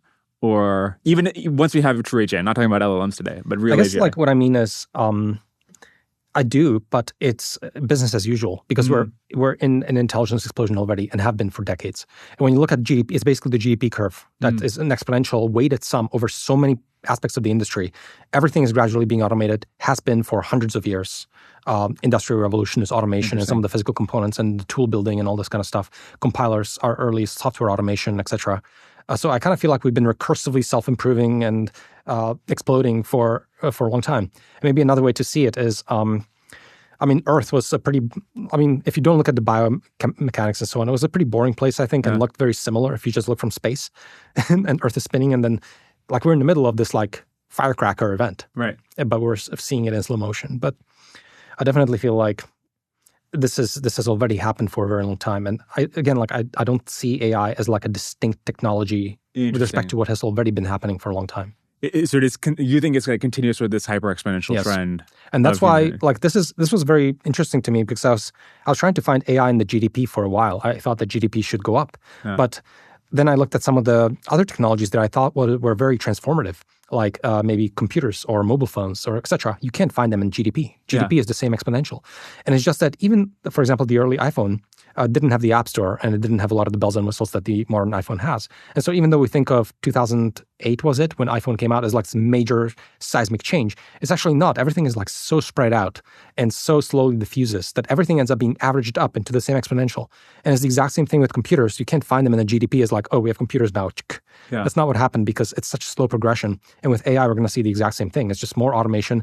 It allows us to write different kinds of programs that we couldn't write before, but AI is still fundamentally a program.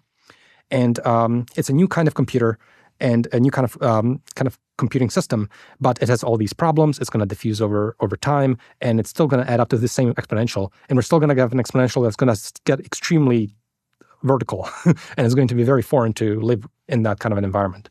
Are you saying that like what will happen is, so if you look at the trend before the Industrial Revolution to currently, you have a hyper exponential where you go from like 0% growth to then 10,000 years ago, 0.02% growth. And then currently we're at 2% growth. So that's a hyper exponential. And you're saying if you're charting AI on there, then it's like AI takes you to 20% growth or 200% growth. Or you could be saying, if you look at the last 300 years, what you've been seeing is you have technology after technology, computers, electrification, steam engines, railways, et cetera. But the rate of growth is the exact same. It's 2%. So are you saying the rate of growth will No, I expect the rate of growth has also stayed roughly constant, right? For only the last 200, 300 years. But over the course of human history, it's like exploded, right? It's like gone from like 0% basically to like faster, industrial explosion, 2%. Like basically, I guess what I'm saying is for a while I tried to find AI or look for AI in like the GDP curve. And I've kind of convinced myself that this is false.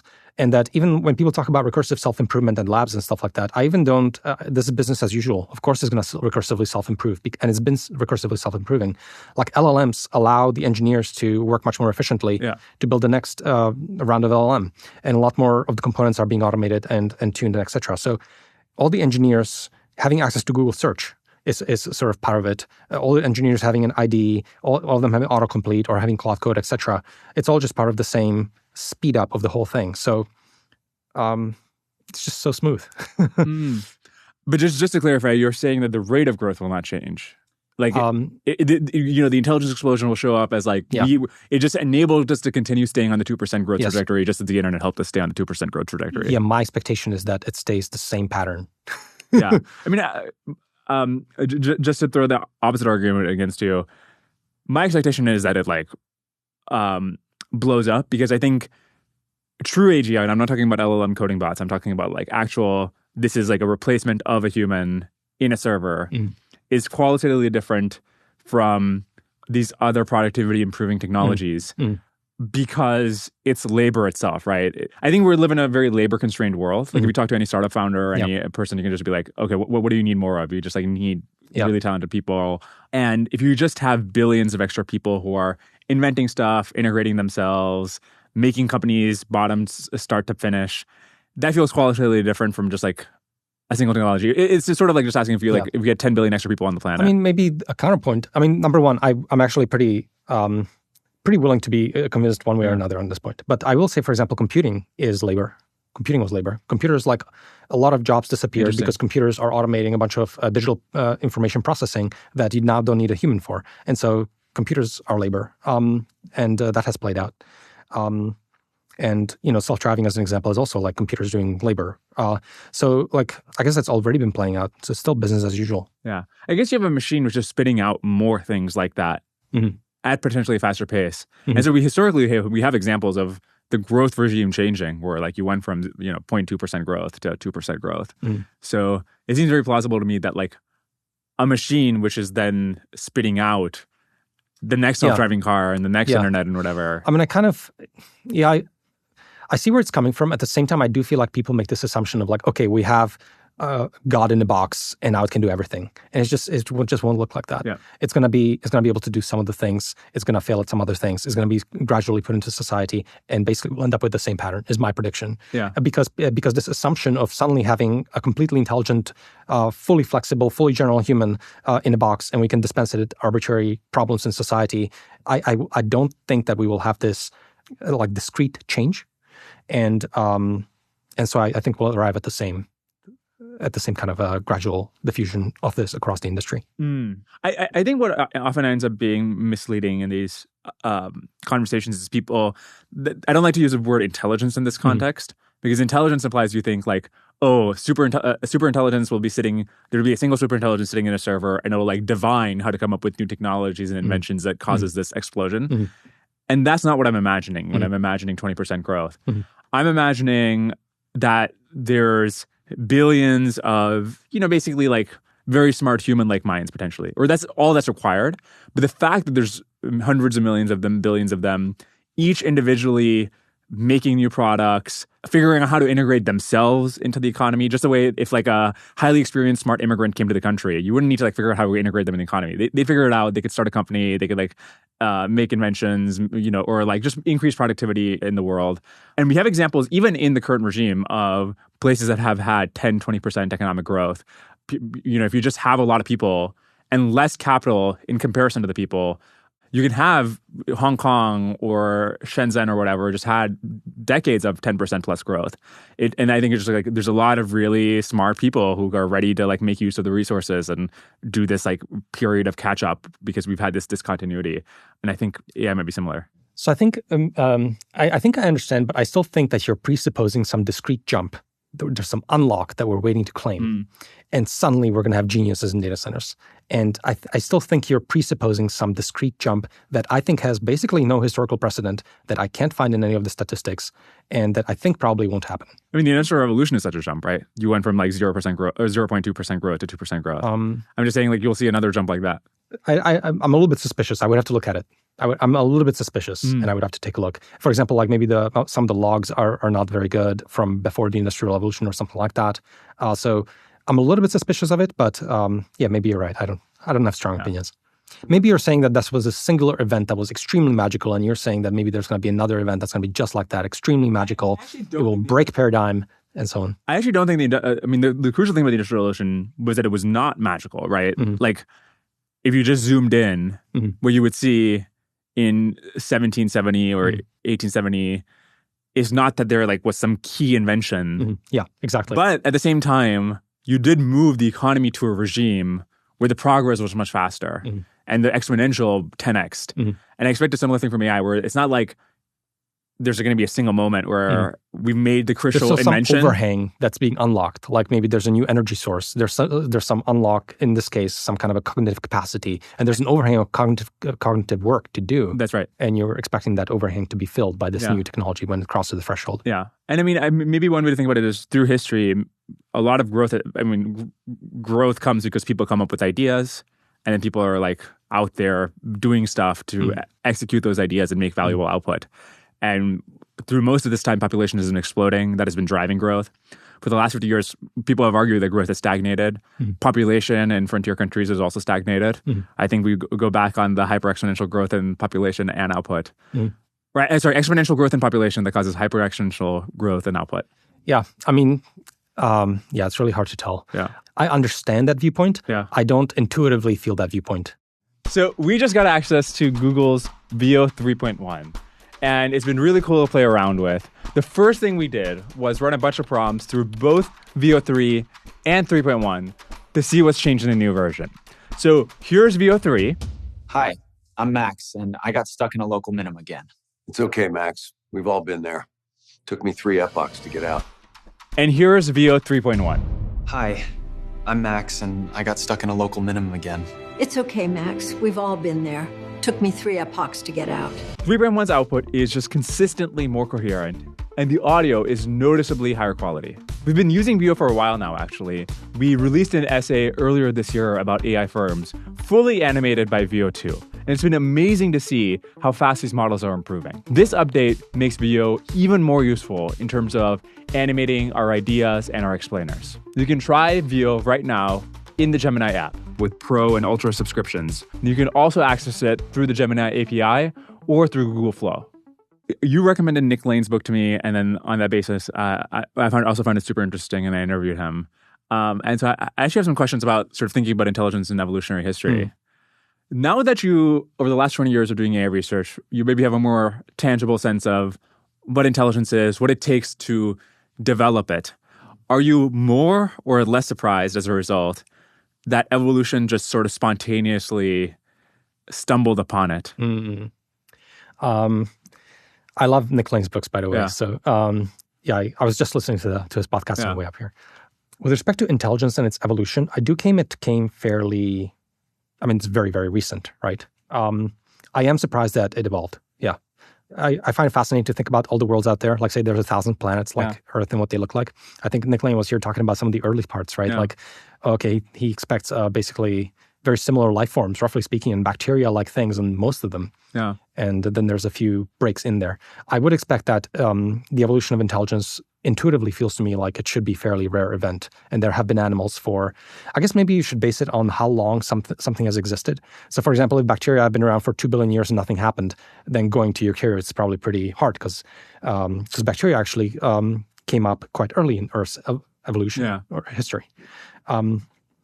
And so I guess how long have we had animals? Maybe a couple 100 million years, like multicellular animals that like run around, crawl, etc., which is maybe 10% of Earth's lifespan or something like that. So maybe on that timescale is actually not too tricky. I still feel like it's still surprising to me, I think, intuitively that it developed. I would maybe expect just a lot of like animal-like life forms doing animal-like things.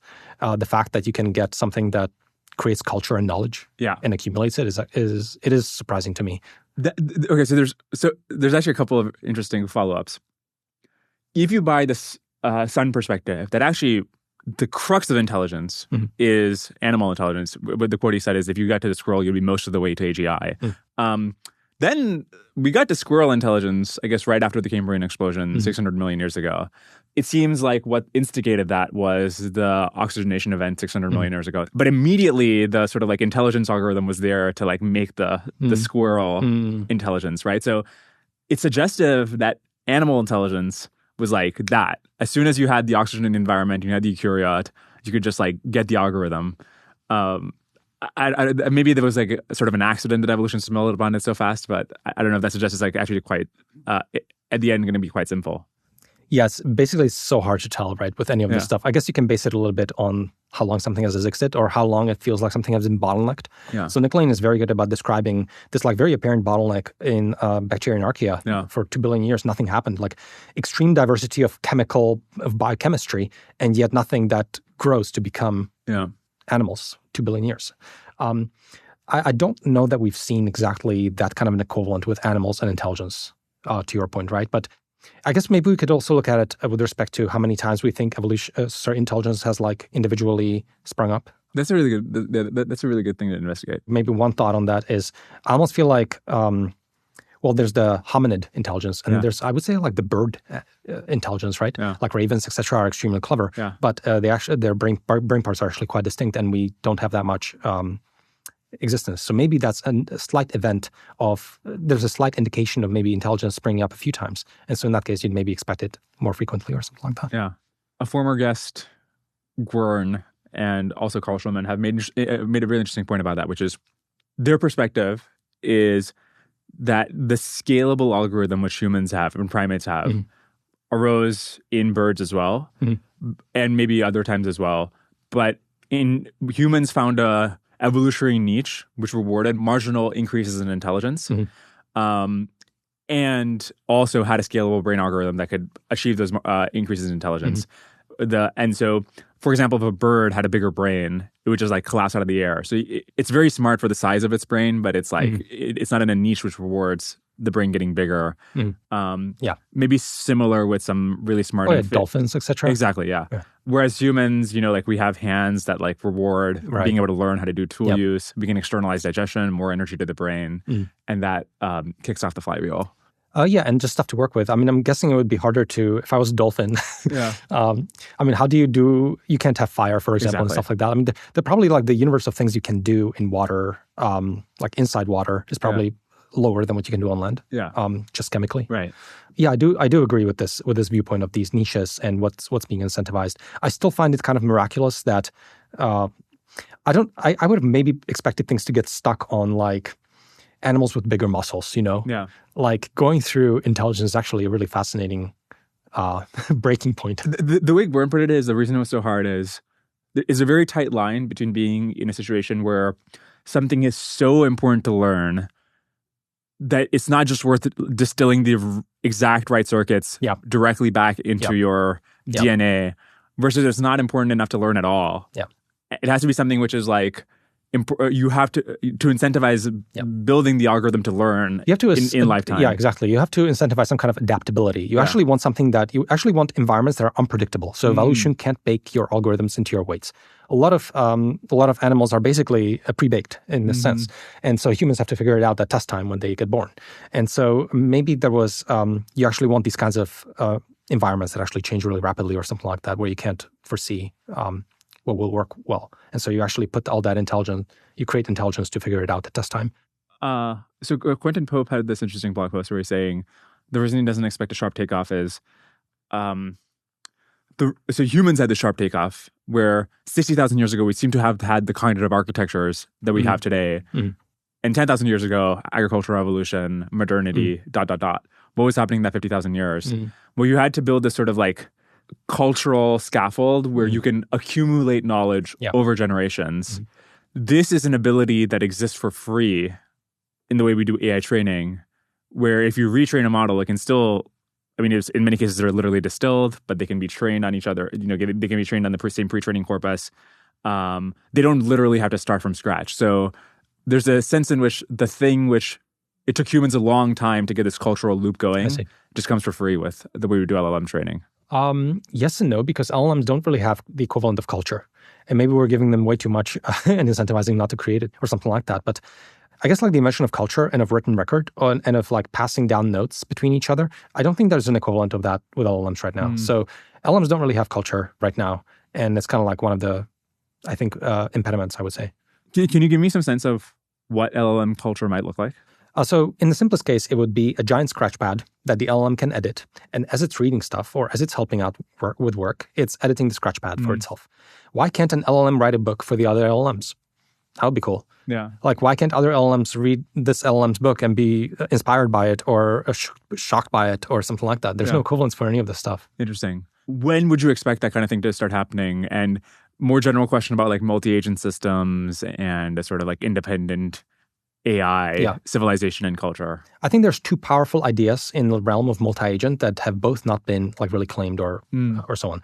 The first one I would say is culture, and LLMs basically a growing repertoire of knowledge for their own purposes. The second one looks a lot more like the powerful idea of self-play.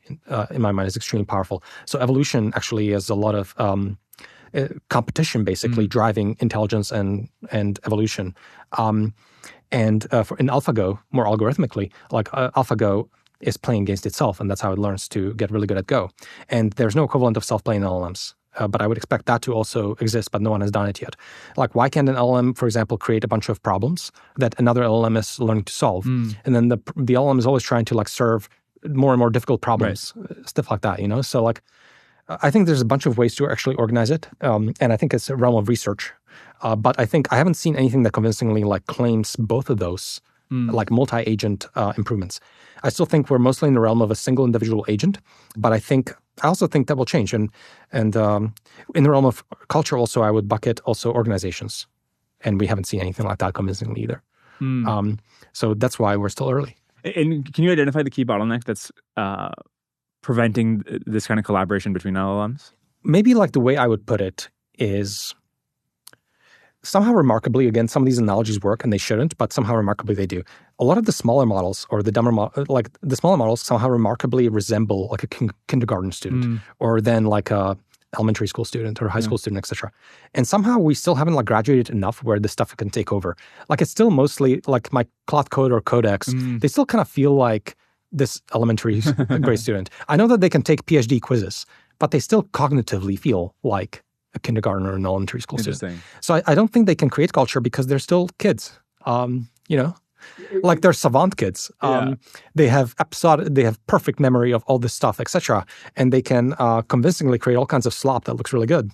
But I still think they don't really know what they're doing, and they don't really have the cognition across all these little checkboxes that we still have to collect. Yeah. So you've talked about how you were at Tesla leading self-driving from 2017 to 2022, and then you firsthand saw this progress we went from cool demos to now thousands of cars out there actually autonomously doing drives. Why did that take a decade? Like, what was happening through that time? Yeah. So I would say one thing I will almost instantly also push back on is this is not even near done. So in a bunch of ways that I'm going to get to. I do think that self-driving is very interesting because it's definitely like where I get a lot of my intuitions because I spent 5 years on it. And it has this entire history where actually the first demos of self-driving go all the way to 1980s. You can see a demo from CMU in 1986. There's a truck that's driving itself on roads. But okay, fast forward. I think when I was joining Tesla, I had a very early demo of a Waymo. And it basically gave me a perfect drive in 2014 or something like that. So perfect Waymo drive a decade ago. Took us around Palo Alto and so on because I had a friend who worked there. And I thought it was like very close, and then still took a long time. And I do think that for some kinds of tasks and jobs and so on, there's a very large demo to product gap where the demo is very easy, but the product is very hard. And it's especially the case in cases like self-driving where the cost of failure is too high, right? Many industries, tasks, and jobs maybe don't have that property, but when you do have that property, that definitely increases the timelines. I do think that, for example, in software engineering, I do actually think that that property does exist. I think for a lot of vibe coding, it doesn't. But I think if you're writing actual production-grade code, I think that property should exist because any kind of mistake actually leads to a security vulnerability or something like that. And millions and hundreds of millions of people's personal social security numbers, et cetera, get leaked or something like that. And so I do think that it is a case that in software, people should be careful. Kind of like in self-driving. Like in self-driving, if things go wrong, you might get injury. I guess there's worse outcomes. But I guess in software, I almost feel like it's almost unbounded how terrible some things could be. Interesting. So I do think that they share that property. And then I think basically what takes the long amount of time, and the way to think about it is that it's a march of nines, and every single nine is a constant amount of work. So every single nine is the same amount of work. So when you get a demo and something works 90% of the time, that's just what the first nine. And then you need the second nine, and third nine, fourth nine, fifth nine. And while I was at Tesla for, 5 years or so, I think we went through maybe 3 nines, 2 nines, I don't know what it is, but like multiple nines of iteration. There's still more nines to go. And so that's why these things take so long.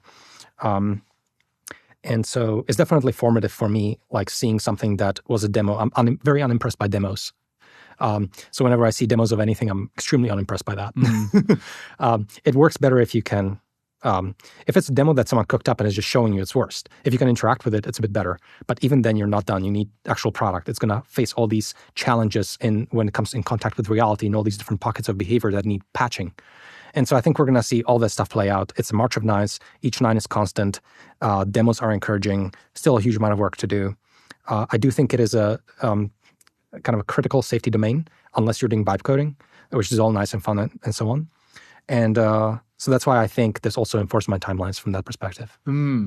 That's very interesting to hear you say that the sort of safety guarantees you need from software are actually not dissimilar to self-driving, because what people will often say is that self-driving took so long because the cost of failure is so high. Like a human makes a mistake on average every 400,000 miles or every 7 years. And if you had to release a coding agent that couldn't make a mistake for at least 7 years, it would be much harder to deploy. But I guess your point is that if you made a catastrophic coding mistake, like breaking some important system every 7 years. Very easy to do. And in fact, in terms of sort of wall clock time, it would be much less than 7 years because you're like constantly outputting code like that, right? So like per tokens, or in terms of tokens, it would be 7 years, but in terms of wall clock time, it would be in some ways, close. it's a much harder problem. I mean, self-driving is just one of thousands of things that people do. Yeah. It's almost like a single vertical, I suppose. Whereas when we're talking about general software engineering, it's even more, there's more surface area. There's another objection people make to that analogy, which is that with self-driving, what took a big fraction of that time was solving the problem of building basic, having basic perception that's robust, and building representations, and having a model that has some common sense so it can generalize to when it sees something that's slightly out of distribution. If somebody's waving down the road this way, you don't need to train for it. The thing will have some understanding of how to respond to something like that. And these are things we're getting for free with LLMs or VLMs today. So we don't have to solve these very basic representation problems. And so now deploying AIs across different domains will sort of be like deploying a self-driving car with current models to a different city, which is hard, but not like a 10-year long task. Yeah, basically, I'm not 100% sure if I fully agree with that. I don't know that how much we're getting for free. And I still think there's like a lot of gaps in understanding in what we are getting. I mean, we're definitely getting more generalizable intelligence in a single entity, whereas self-driving is a very special purpose task that requires, in some sense, building a special purpose task is maybe even harder in a certain sense because it doesn't like fall out from a more general thing that you're doing at scale, if that makes sense.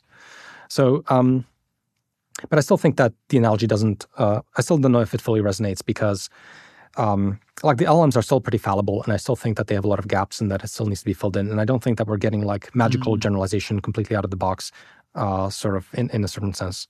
And the other aspect that I wanted to also actually return to when I was in the beginning was self-driving cars are nowhere near done still. So even though, so the deployments still are pretty minimal, right? So even Waymo and so on has very few cars, and they're doing that roughly speaking because they're not economical, right? Because they've built something that lives in the future, and so they had to like pull back future, but they had to make it uneconomical. So they have all these like, there's all these costs, not just marginal costs for those cars and their operation and maintenance, but also the capex of the entire thing. So making it economical is still going to be a slog, I think, for them.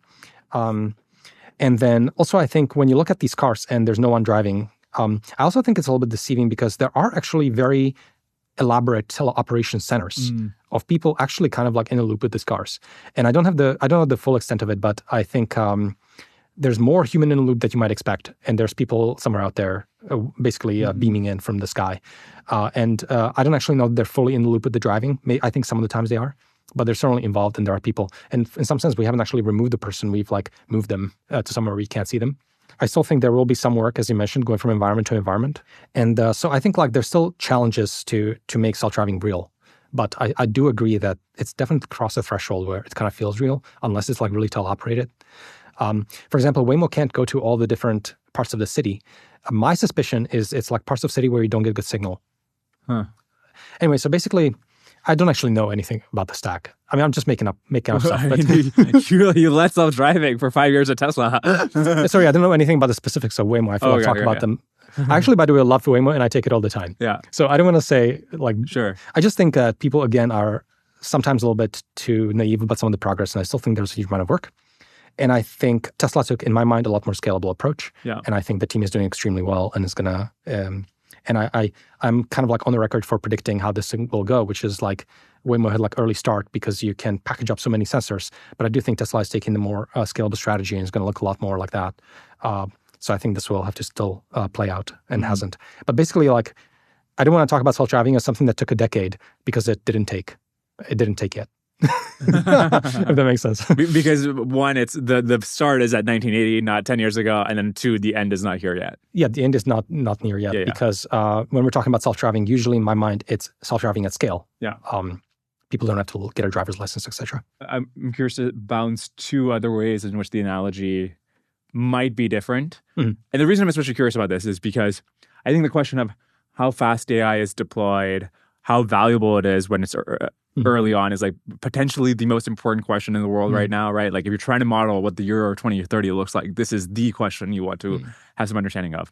So another thing you might think is, one, you have this latency requirement with self-driving where you have, I have no idea what the actual models are, but I assume like tens of millions of parameters or something, which is not the necessary constraint for knowledge work with LLMs. Or maybe it might be with the computer use and stuff. But anyways, the other big one is, maybe more importantly, on this CapEx question, yes, there is additional cost to serving up an additional copy of a model, but the sort of OpEx of a session is quite low, and you can amortize the cost of AI into the training run itself, depending on how inference scaling goes and stuff. But it's certainly not as much as like building a whole new car to serve another instance of a model. So it just, the economics of deploying more widely are much more favorable. I think that's right. I think if you're sticking in the realm of bits, bits are like a million times easier than anything that touches the physical world. Yeah. I definitely grant that. Bits are completely changeable, arbitrarily reshuffleable at a very rapid speed. So you would expect a lot more faster adaptation also in the industry and so on. And then what was the first one? The latency requirements and the latency what requirements. its implications for model size. I think that's roughly right. I mean, I also think that if we are talking about knowledge work at scale, there will be some latency requirements, practically speaking, because we're going to have to create a huge amount of compute and serve that.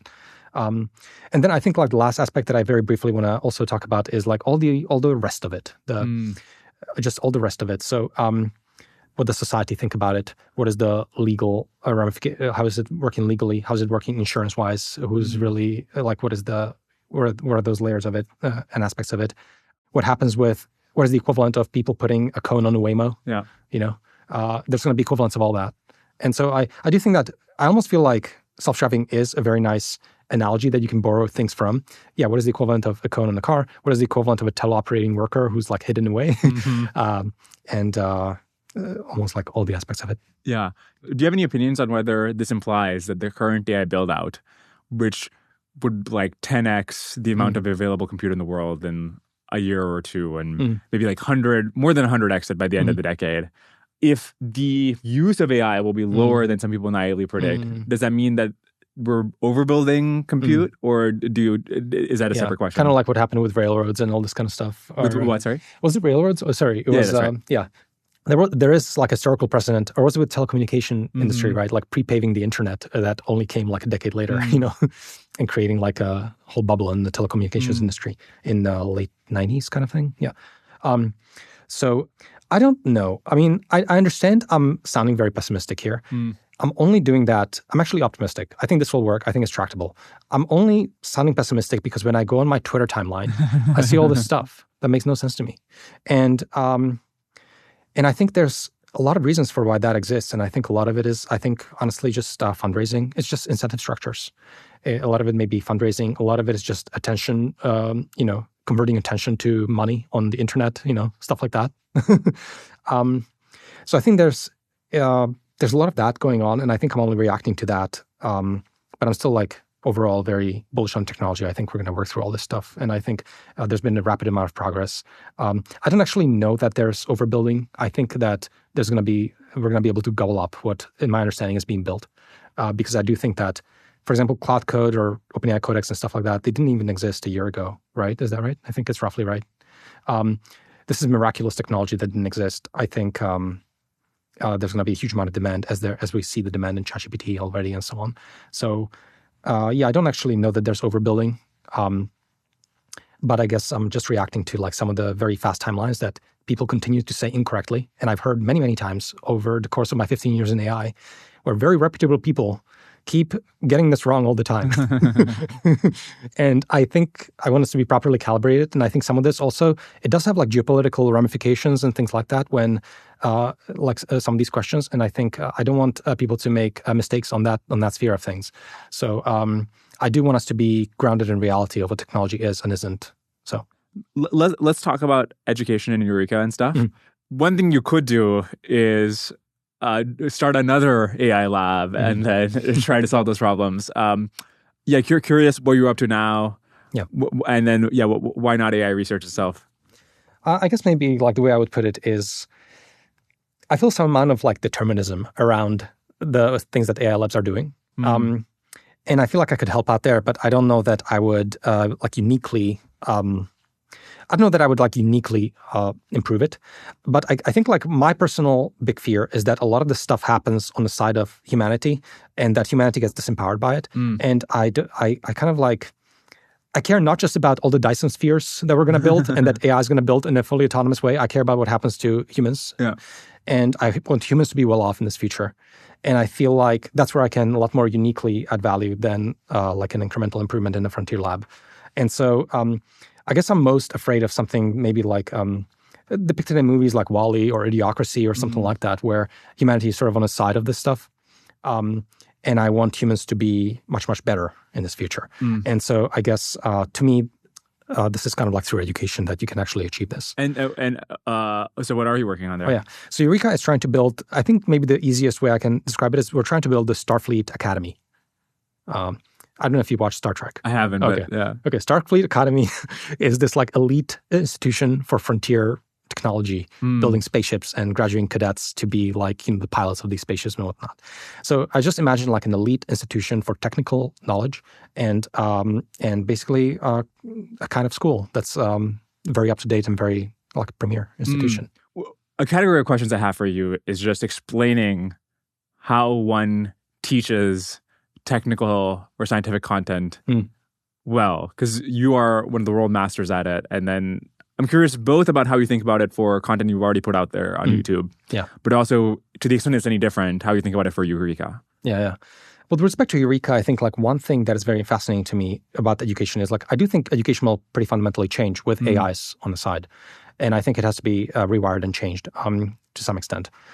I still think that we're pretty early. I think there's going to be a lot of people who are going to try to do the obvious things, which is like, have an LLM and ask it questions and get, do all the basic things that you would do via prompting right now. I think it's helpful, but it still feels to me a bit slop. I'd like to do it properly, and I think the capability is not there for what I would want. What I'd want is like an actual tutor experience. Maybe a prominent example in my mind is I was recently learning Korean, so language learning.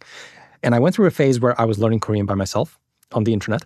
I went through a phase where I was actually part of a small class in Korea, taking Korean with a bunch of other people, which was really funny. But we had a teacher and like 10 people or so taking Korean. And then I switched to a one-on-one tutor. And I guess what was fascinating to me is I think I had a really good tutor. But I mean, just thinking through like what this tutor was doing for me and how incredible that experience was, and how high the bar is for like what I actually want to build eventually. Because she was so she instantly from a very short conversation understood like where I am as a student, what I know and don't know. And she was able to like probe exactly like the kinds of questions or things to understand my world model. No LLM will do that for you 100% right now, not even close, right? But a tutor will do that if they're good. Once she understands, she actually like really served me all the things that I needed at my current sliver of capability. I need to be always appropriately challenged. I can't be faced with something too hard or too trivial. And a tutor is really good at serving you just the right stuff. And so basically, I felt like I was the only constraint to learning, like my own. I was the only constraint. I was always given the perfect information. I'm the only constraint. And I felt good because I'm the only impediment that exists. It's not that I can't find knowledge or that it's not properly explained or etc. Like it's just my ability to memorize and so on. And this is what I want for people. How do you automate that? So very good question. At the current capability, you don't. But I do think that with, and that's why I think it's not actually the right time to actually build this kind of an AI tutor. I still think it's a useful product, and lots of people will build it. But I still feel like the bar is so high and the capability is not there. But I mean, even today, I would say ChatGPT is an extremely valuable educational product. But I think for me, it was so fascinating to see how high the bar is. And when I was with her, I almost felt like, there's no way I can build this. But you are building it, right? Anyone who's had a really good tutor is like, how are you going to build this? So I guess I'm waiting for that capability. I do think that in a lot of ways in the industry, for example, I did some AI consulting for computer vision. A lot of my times, the value that I brought to the company was telling them not to use AI. It wasn't like I was the AI expert and they described the problem and I said, don't use AI. This was my value add. And I feel like it's the same in education right now, where I kind of feel like for what I have in mind, it's not yet the time, but the time will come. But for now, I'm building something that looks maybe a bit more conventional, that has a physical and digital component and so on. But I think it's obvious how this should look like in the future. To the extent you're willing to say, what is the thing you hope will be released this year or next year?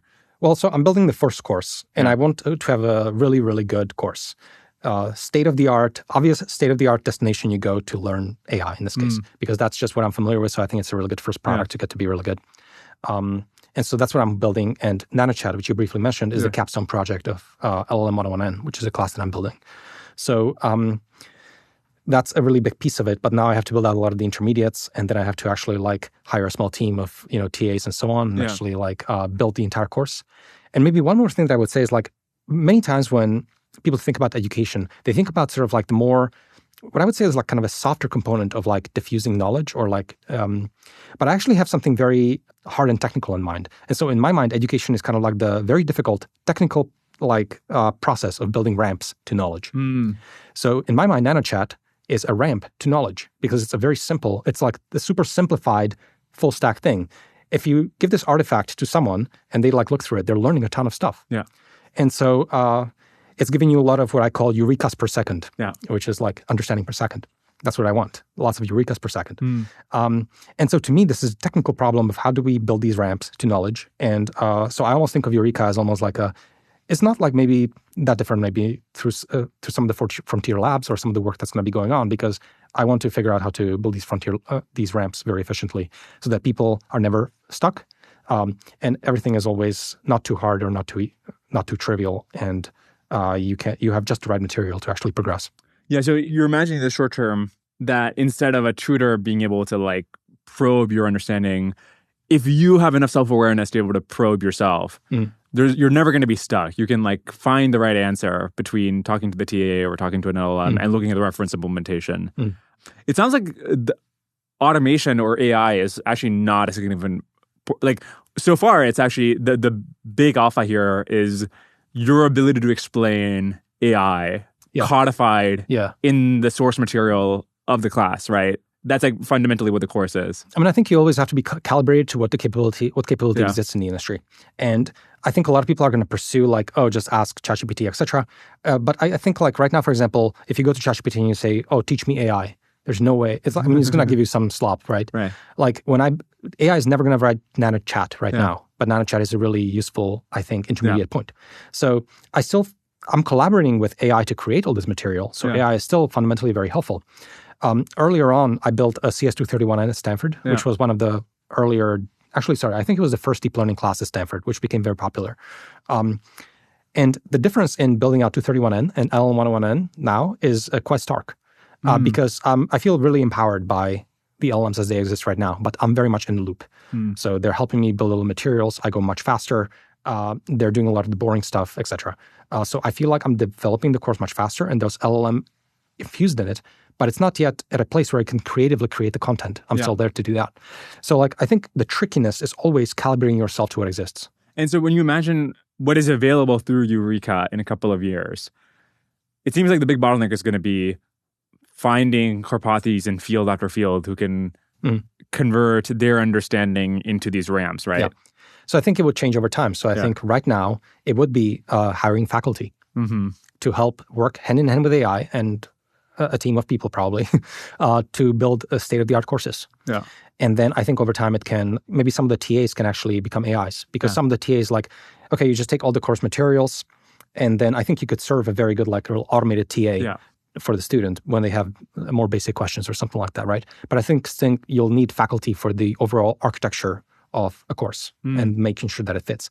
And so I kind of see a progression of how this will evolve. And maybe at some future point, I'm not even that useful and AI is doing most of the design much better than I could. But I still think that that's going to take some time to play out. But are you imagining that like people who have expertise in other fields are then contributing courses? Or do you feel like it's actually quite essential to the vision that you, given your understanding of how you want to teach, are the one designing the content? Like, I don't know, Sal Khan is like narrating all the videos on Khan Academy. Yeah. Are you imagining something like that or? Oh, no, I will hire faculty, I think, because there are domains in which I'm not an expert. Yeah.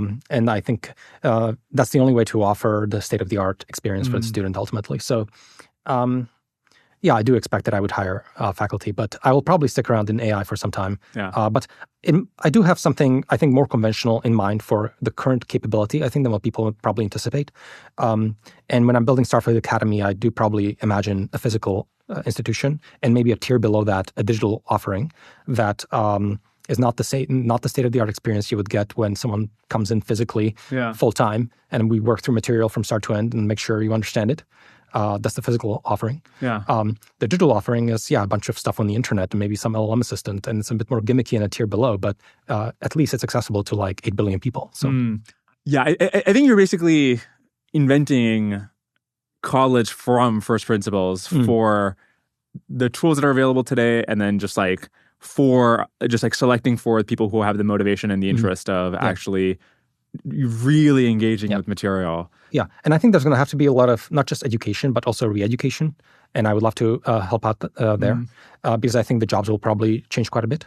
And so, for example, today a lot of people are trying to upskill in AI specifically. So I think it's a really good course to teach in this respect.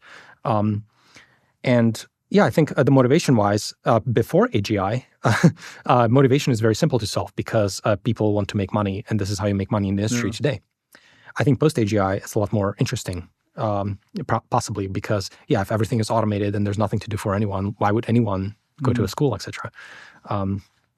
So I think, I guess like I often say that pre-AGI, education is useful. Post-AGI, education is fun.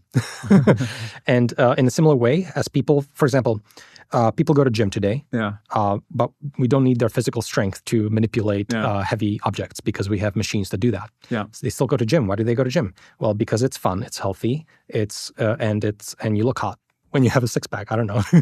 I guess like so. I guess what I'm saying is it's attractive for people to do that in a certain like very deep psychological evolutionary sense for humanity. And so I kind of think that education will kind of play out in the same way. Like you'll go to school, like you go to gym, and I think that right now I think not that many people learn because learning is hard. You bounce from material and some people overcome that barrier, but for most people it's hard. But I do think that it's a technical problem to solve. It's a technical problem to do what my tutor did for me when I was learning Korean. I think it's tractable and buildable, and someone should build it. And I think it's going to make learning anything like trivial and desirable, and people will do it for fun because it's trivial. If I had a tutor like that for any arbitrary piece of like knowledge, I think it's going to be so much easier to learn anything, and people will do it. And they'll do it for the same reasons they go to gym. I mean, that sounds different from using this. So post AGI, you're using this to basically as entertainment or as like a self-betterment. But it sounded like you had a vision also that this education is relevant to keeping humanity in control of AI. I see. And they sound different. And I'm curious, is it like it's entertainment for some people, but then empowerment for some others? How do you think about that? I think this, so I do definitely feel like people will be, I do think like eventually it's a bit of a losing game, if that makes sense. I do think that it is in long term. Long term, which I think is longer than I think maybe most people in the industry, it's a losing game. I do think that people can go so far and that we barely scratch the surface of how much a person can go. And that's just because people are bouncing off of material that's too easy or too hard. And I actually kind of feel that people will be able to go much further. Like anyone speaks 5 languages, because why not? Because it's so trivial. Anyone knows, all the basic curriculum of undergrad, etc. Now that I'm understanding the vision, that's very interesting. Like I think it actually has a perfect analog in gym culture. I don't think 100 years ago anybody would be like ripped. Like nobody would have, be able to like just spontaneously bench 2 plates or 3 plates or something. And it's actually very common now.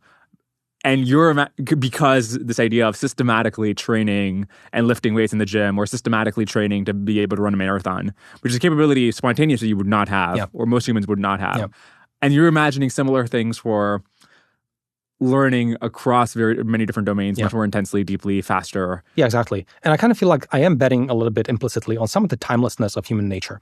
And I think it will be desirable to do all these things. And I think people will look up to it, and as they have for millennia, because and I think this will continue to be true. And actually also maybe there's some evidence of that historically, because if you look at, for example, aristocrats, or you look at maybe ancient Greece or something like that, whenever you had little pocket environments that were post-AGI in a certain sense, I do feel like people have spent a lot of their time flourishing in a certain way, either physically or cognitively. And so I think I feel okay about the prospects of that. And I think if this is false and I'm wrong, and we end up in like, WALL-E or Idiocracy future, then I think it's I don't even care if there's like Dyson spheres. This is a terrible outcome. Like I actually really do care about humanity. Like everyone has to just be superhuman in a certain sense. I guess it's still a world in which that is not enabling us to, it's like the culture world, right? Or like you're not fundamentally going to be able to like transform the trajectory of technology or influence decisions by your own labor or cognition alone. Maybe you can influence decisions because the AI is like for your approval, but you're not like, it's not because because I've invented something or I've like come up with a new design, I'm like really influencing the future. Yeah, maybe. I don't actually think that, I think there will be a transitionary period where we are going to be able to be in the loop and, advance things if we actually understand a lot of stuff. I do think that long term, that probably goes away, right? Yeah. But maybe it's going to even become a sport. Yeah. Like right now you have powerlifters who go extreme on this direction. So what is powerlifting in a cognitive era? Yeah. Maybe it's people who are really trying to make Olympics out of knowing stuff. Yeah.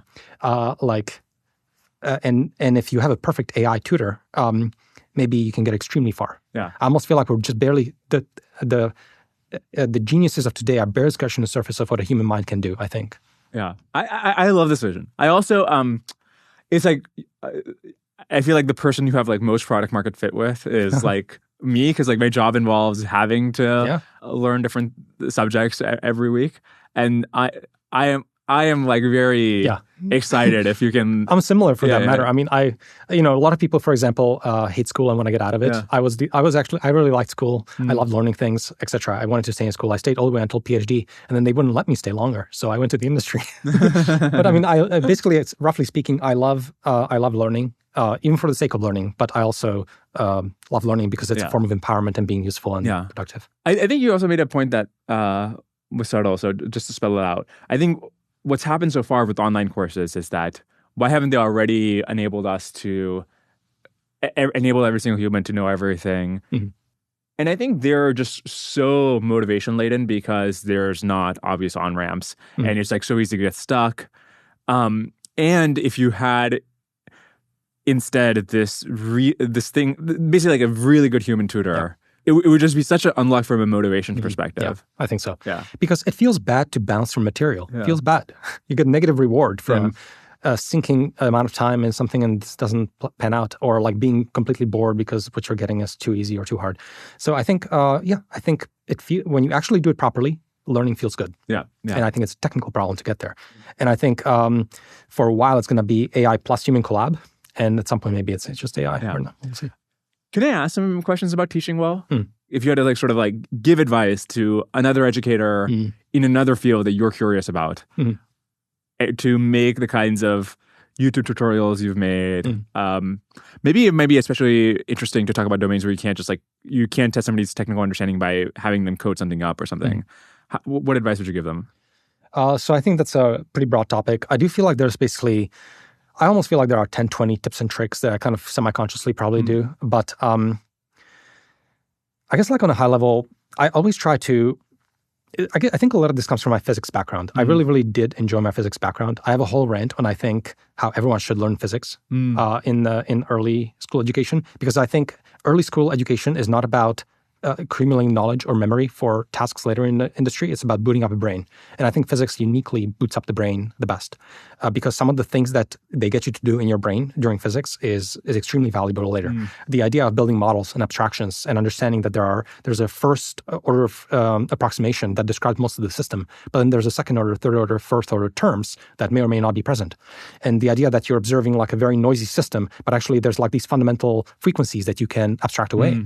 Like when a physicist walks into the class and they say, oh, assume there's a spherical cow and ... And everyone laughs at that, but actually this is brilliant. It's brilliant thinking. That's very generalizable across the industry because, cow can be approximated as a sphere, I guess, in a bunch of ways. There's a really good book, for example, Scale.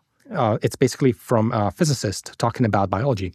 And maybe this is also a book I would recommend reading, but you can actually get a lot of really interesting approximations and chart scaling laws of animals. And you look at their heartbeats and things like that, and they actually line up and with the size of the animal and things like that. You can talk about an animal as a volume, and you can actually derive a lot of, you can talk about the heat dissipation of that, because your heat dissipation grows as the surface area, which is growing as square, but your heat creation or generation is growing as a cube. And so I just feel like physicists have all the right cognitive tools to approach problem solving in the world.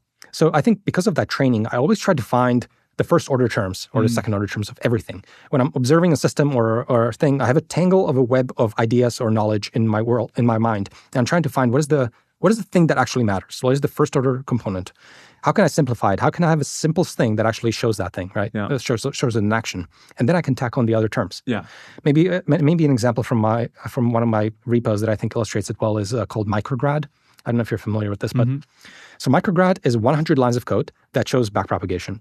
It can you can create neural networks out of simple operations like plus and times, etc., Lego blocks of neural networks, and you build up a computational graph and you do a forward pass and a backward pass to get the gradients. Now, this is at the heart of all neural network learning. So micrograd is a 100 lines of pre-interpretable Python code, and it can do forward and backward arbitrary neural networks, but not efficiently. So micrograd, these 100 lines of Python, are everything you need to understand how neural networks train. Everything else is just efficiency. Yeah. Everything else is efficiency. And there's a huge amount of work to do efficiency. You need your tensors, you lay them out, you stride them, you make sure your kernels are orchestrating memory movement correctly, etc. It's all just efficiency, roughly speaking. Yeah. But the core intellectual sort of piece of neural network training is micrograd. It's 100 lines. You can easily understand it. You're chaining. It's a recursive application of chain rule to derive the gradient, which allows you to optimize any arbitrary differential function. So I love finding these the small order terms and serving them on a platter and discovering them. And I feel like education is like the most intellectually interesting thing because you have a tangle of understanding and you're trying to lay it out in a way that creates a ramp where everything only depends on the thing before it. Mm-hmm. And I find that this untangling of knowledge is just so intellectually interesting as a cognitive task. Yeah. And so I love doing it personally, but I just have fascination with trying to lay things out in a certain way. And maybe that helps me. It also just makes a learning experience so much more motivated. Your tutorial on the transformer begins with bigrams, literally like a lookup table from here's the word right now, or here's the previous word, here's the next word, and it's literally just a lookup table. Yeah, that's the essence of it, yeah. I mean, it's such a brilliant way. Like, okay, start with the lookup table and then go to a transformer, and then each piece is motivated. Why would you add that? Why would you add the next thing? Yeah. You could memorize this sort of attention formula, but just like having an understanding of why this is every single piece is relevant, what problem it solves. Yeah. You're presenting the pain before you present a solution, and how clever is that? And you want to take the student through that progression. So there's a lot of other small things like that I think make it nice and engaging, interesting, and always prompting the student. There's a lot of small things like that I think are important, and a lot of good educators will do. Like, how would you solve this? Like, I'm not going to present a solution before you're going to guess. That would be wasteful. That's a little bit of a, I don't want to swear, but like it's a dick move towards you to present you with the solution before I give you a shot to try to to come up with it yourself. And because if you try to come up with it yourself, I guess you get a better understanding of like, what is the action space? Yeah. And then what is the sort of like objective that like, why does only this action fulfill that objective, right? Yeah. Well, you have a chance to like try yourself, and you have an appreciation when I give you the solution, and it maximizes the amount of knowledge per new fact added. That's right. Yeah. Why do you think by default, people who are genuine experts in their field are often bad at explaining it to somebody ramping up? Well, it's the curse of knowledge and expertise. Yeah. This is a real phenomenon, and I actually suffered from it myself as much as I try to not suffer from it. But you take certain things for granted, and you can't put yourself in the shoes of people who are just starting out. And this is pervasive and happens to me as well. One thing that I actually think is extremely helpful, as an example, someone was trying to show me a paper in biology recently, and I just had instantly so many terrible questions.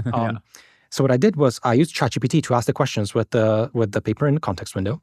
And then it worked through some of the simple things. And then I actually shared the thread to the person who shared it, who actually like wrote that paper or like worked on that work.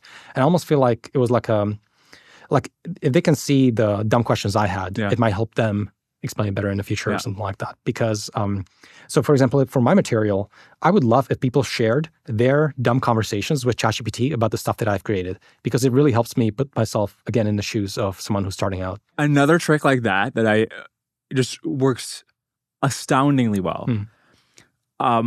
If somebody writes a paper or a blog post or an announcement, it is in 100% of cases true that just the narration or the transcription of how they would explain it to you over lunch is way more not only understandable, but actually also more accurate and scientific in the sense that people have a bias to explain things in the most abstract, jargon-filled way possible, and to clear their throat for 4 paragraphs before they explain the central idea.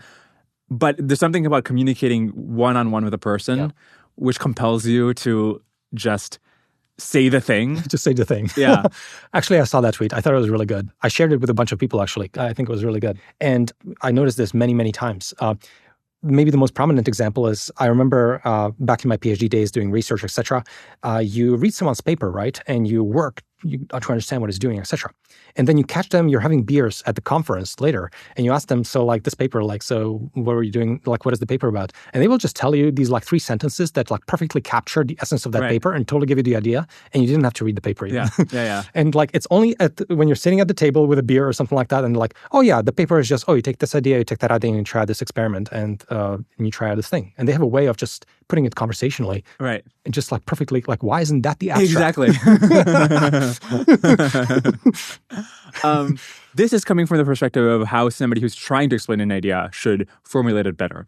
What is your advice as a student to other students, where if you don't have a Karapathy who is doing the exposition of an idea, if you're reading a paper from somebody or reading a book, what strategies do you employ to learn material you're interested in fields you're not an expert in? I don't actually know that I have like unique tips and tricks, to be honest. Basically, it's kind of a painful process. But like read draft one. I think like one thing that has always helped me quite a bit is I had a small tweet about this actually. So like learning things on demand is pretty nice, learning depth-wise. I do feel like you need a bit of alternation of learning depth-wise on demand. You're trying to achieve a certain project that you're going to get a reward from, and learning breadth-wise, which is just, oh, let's do whatever 101, and here's all the things you might need, which is a lot of school does a lot of breadth-wise learning. Like, oh, trust me, you'll need this later, that kind of stuff. Like, okay, I trust you, I'll learn it because I guess I need it. Yeah. But I love the kind of learning where you'll actually get a reward out of doing something and you're learning on demand. The other thing that I've found is extremely helpful is maybe this is an aspect where education is a bit more selfless, because explaining things to people is a beautiful way to learn something more deeply. This happens to me all the time. I think it probably happens to other people too, because I realize if I don't really understand something, I can't explain it, and I'm trying and I'm like, actually, I don't understand this. And it's so annoying to come to terms with that. And then you can go back and make sure you understood it. And so it fills these gaps of your understanding. It forces you to come to terms with them and to reconcile them. I love to re-explain and things like that. And I think people should be doing that more as well. I think that forces you to manipulate the knowledge and make sure that you know what you're talking about when you're explaining it. Oh yeah. I think that's an excellent note to close on. Yeah.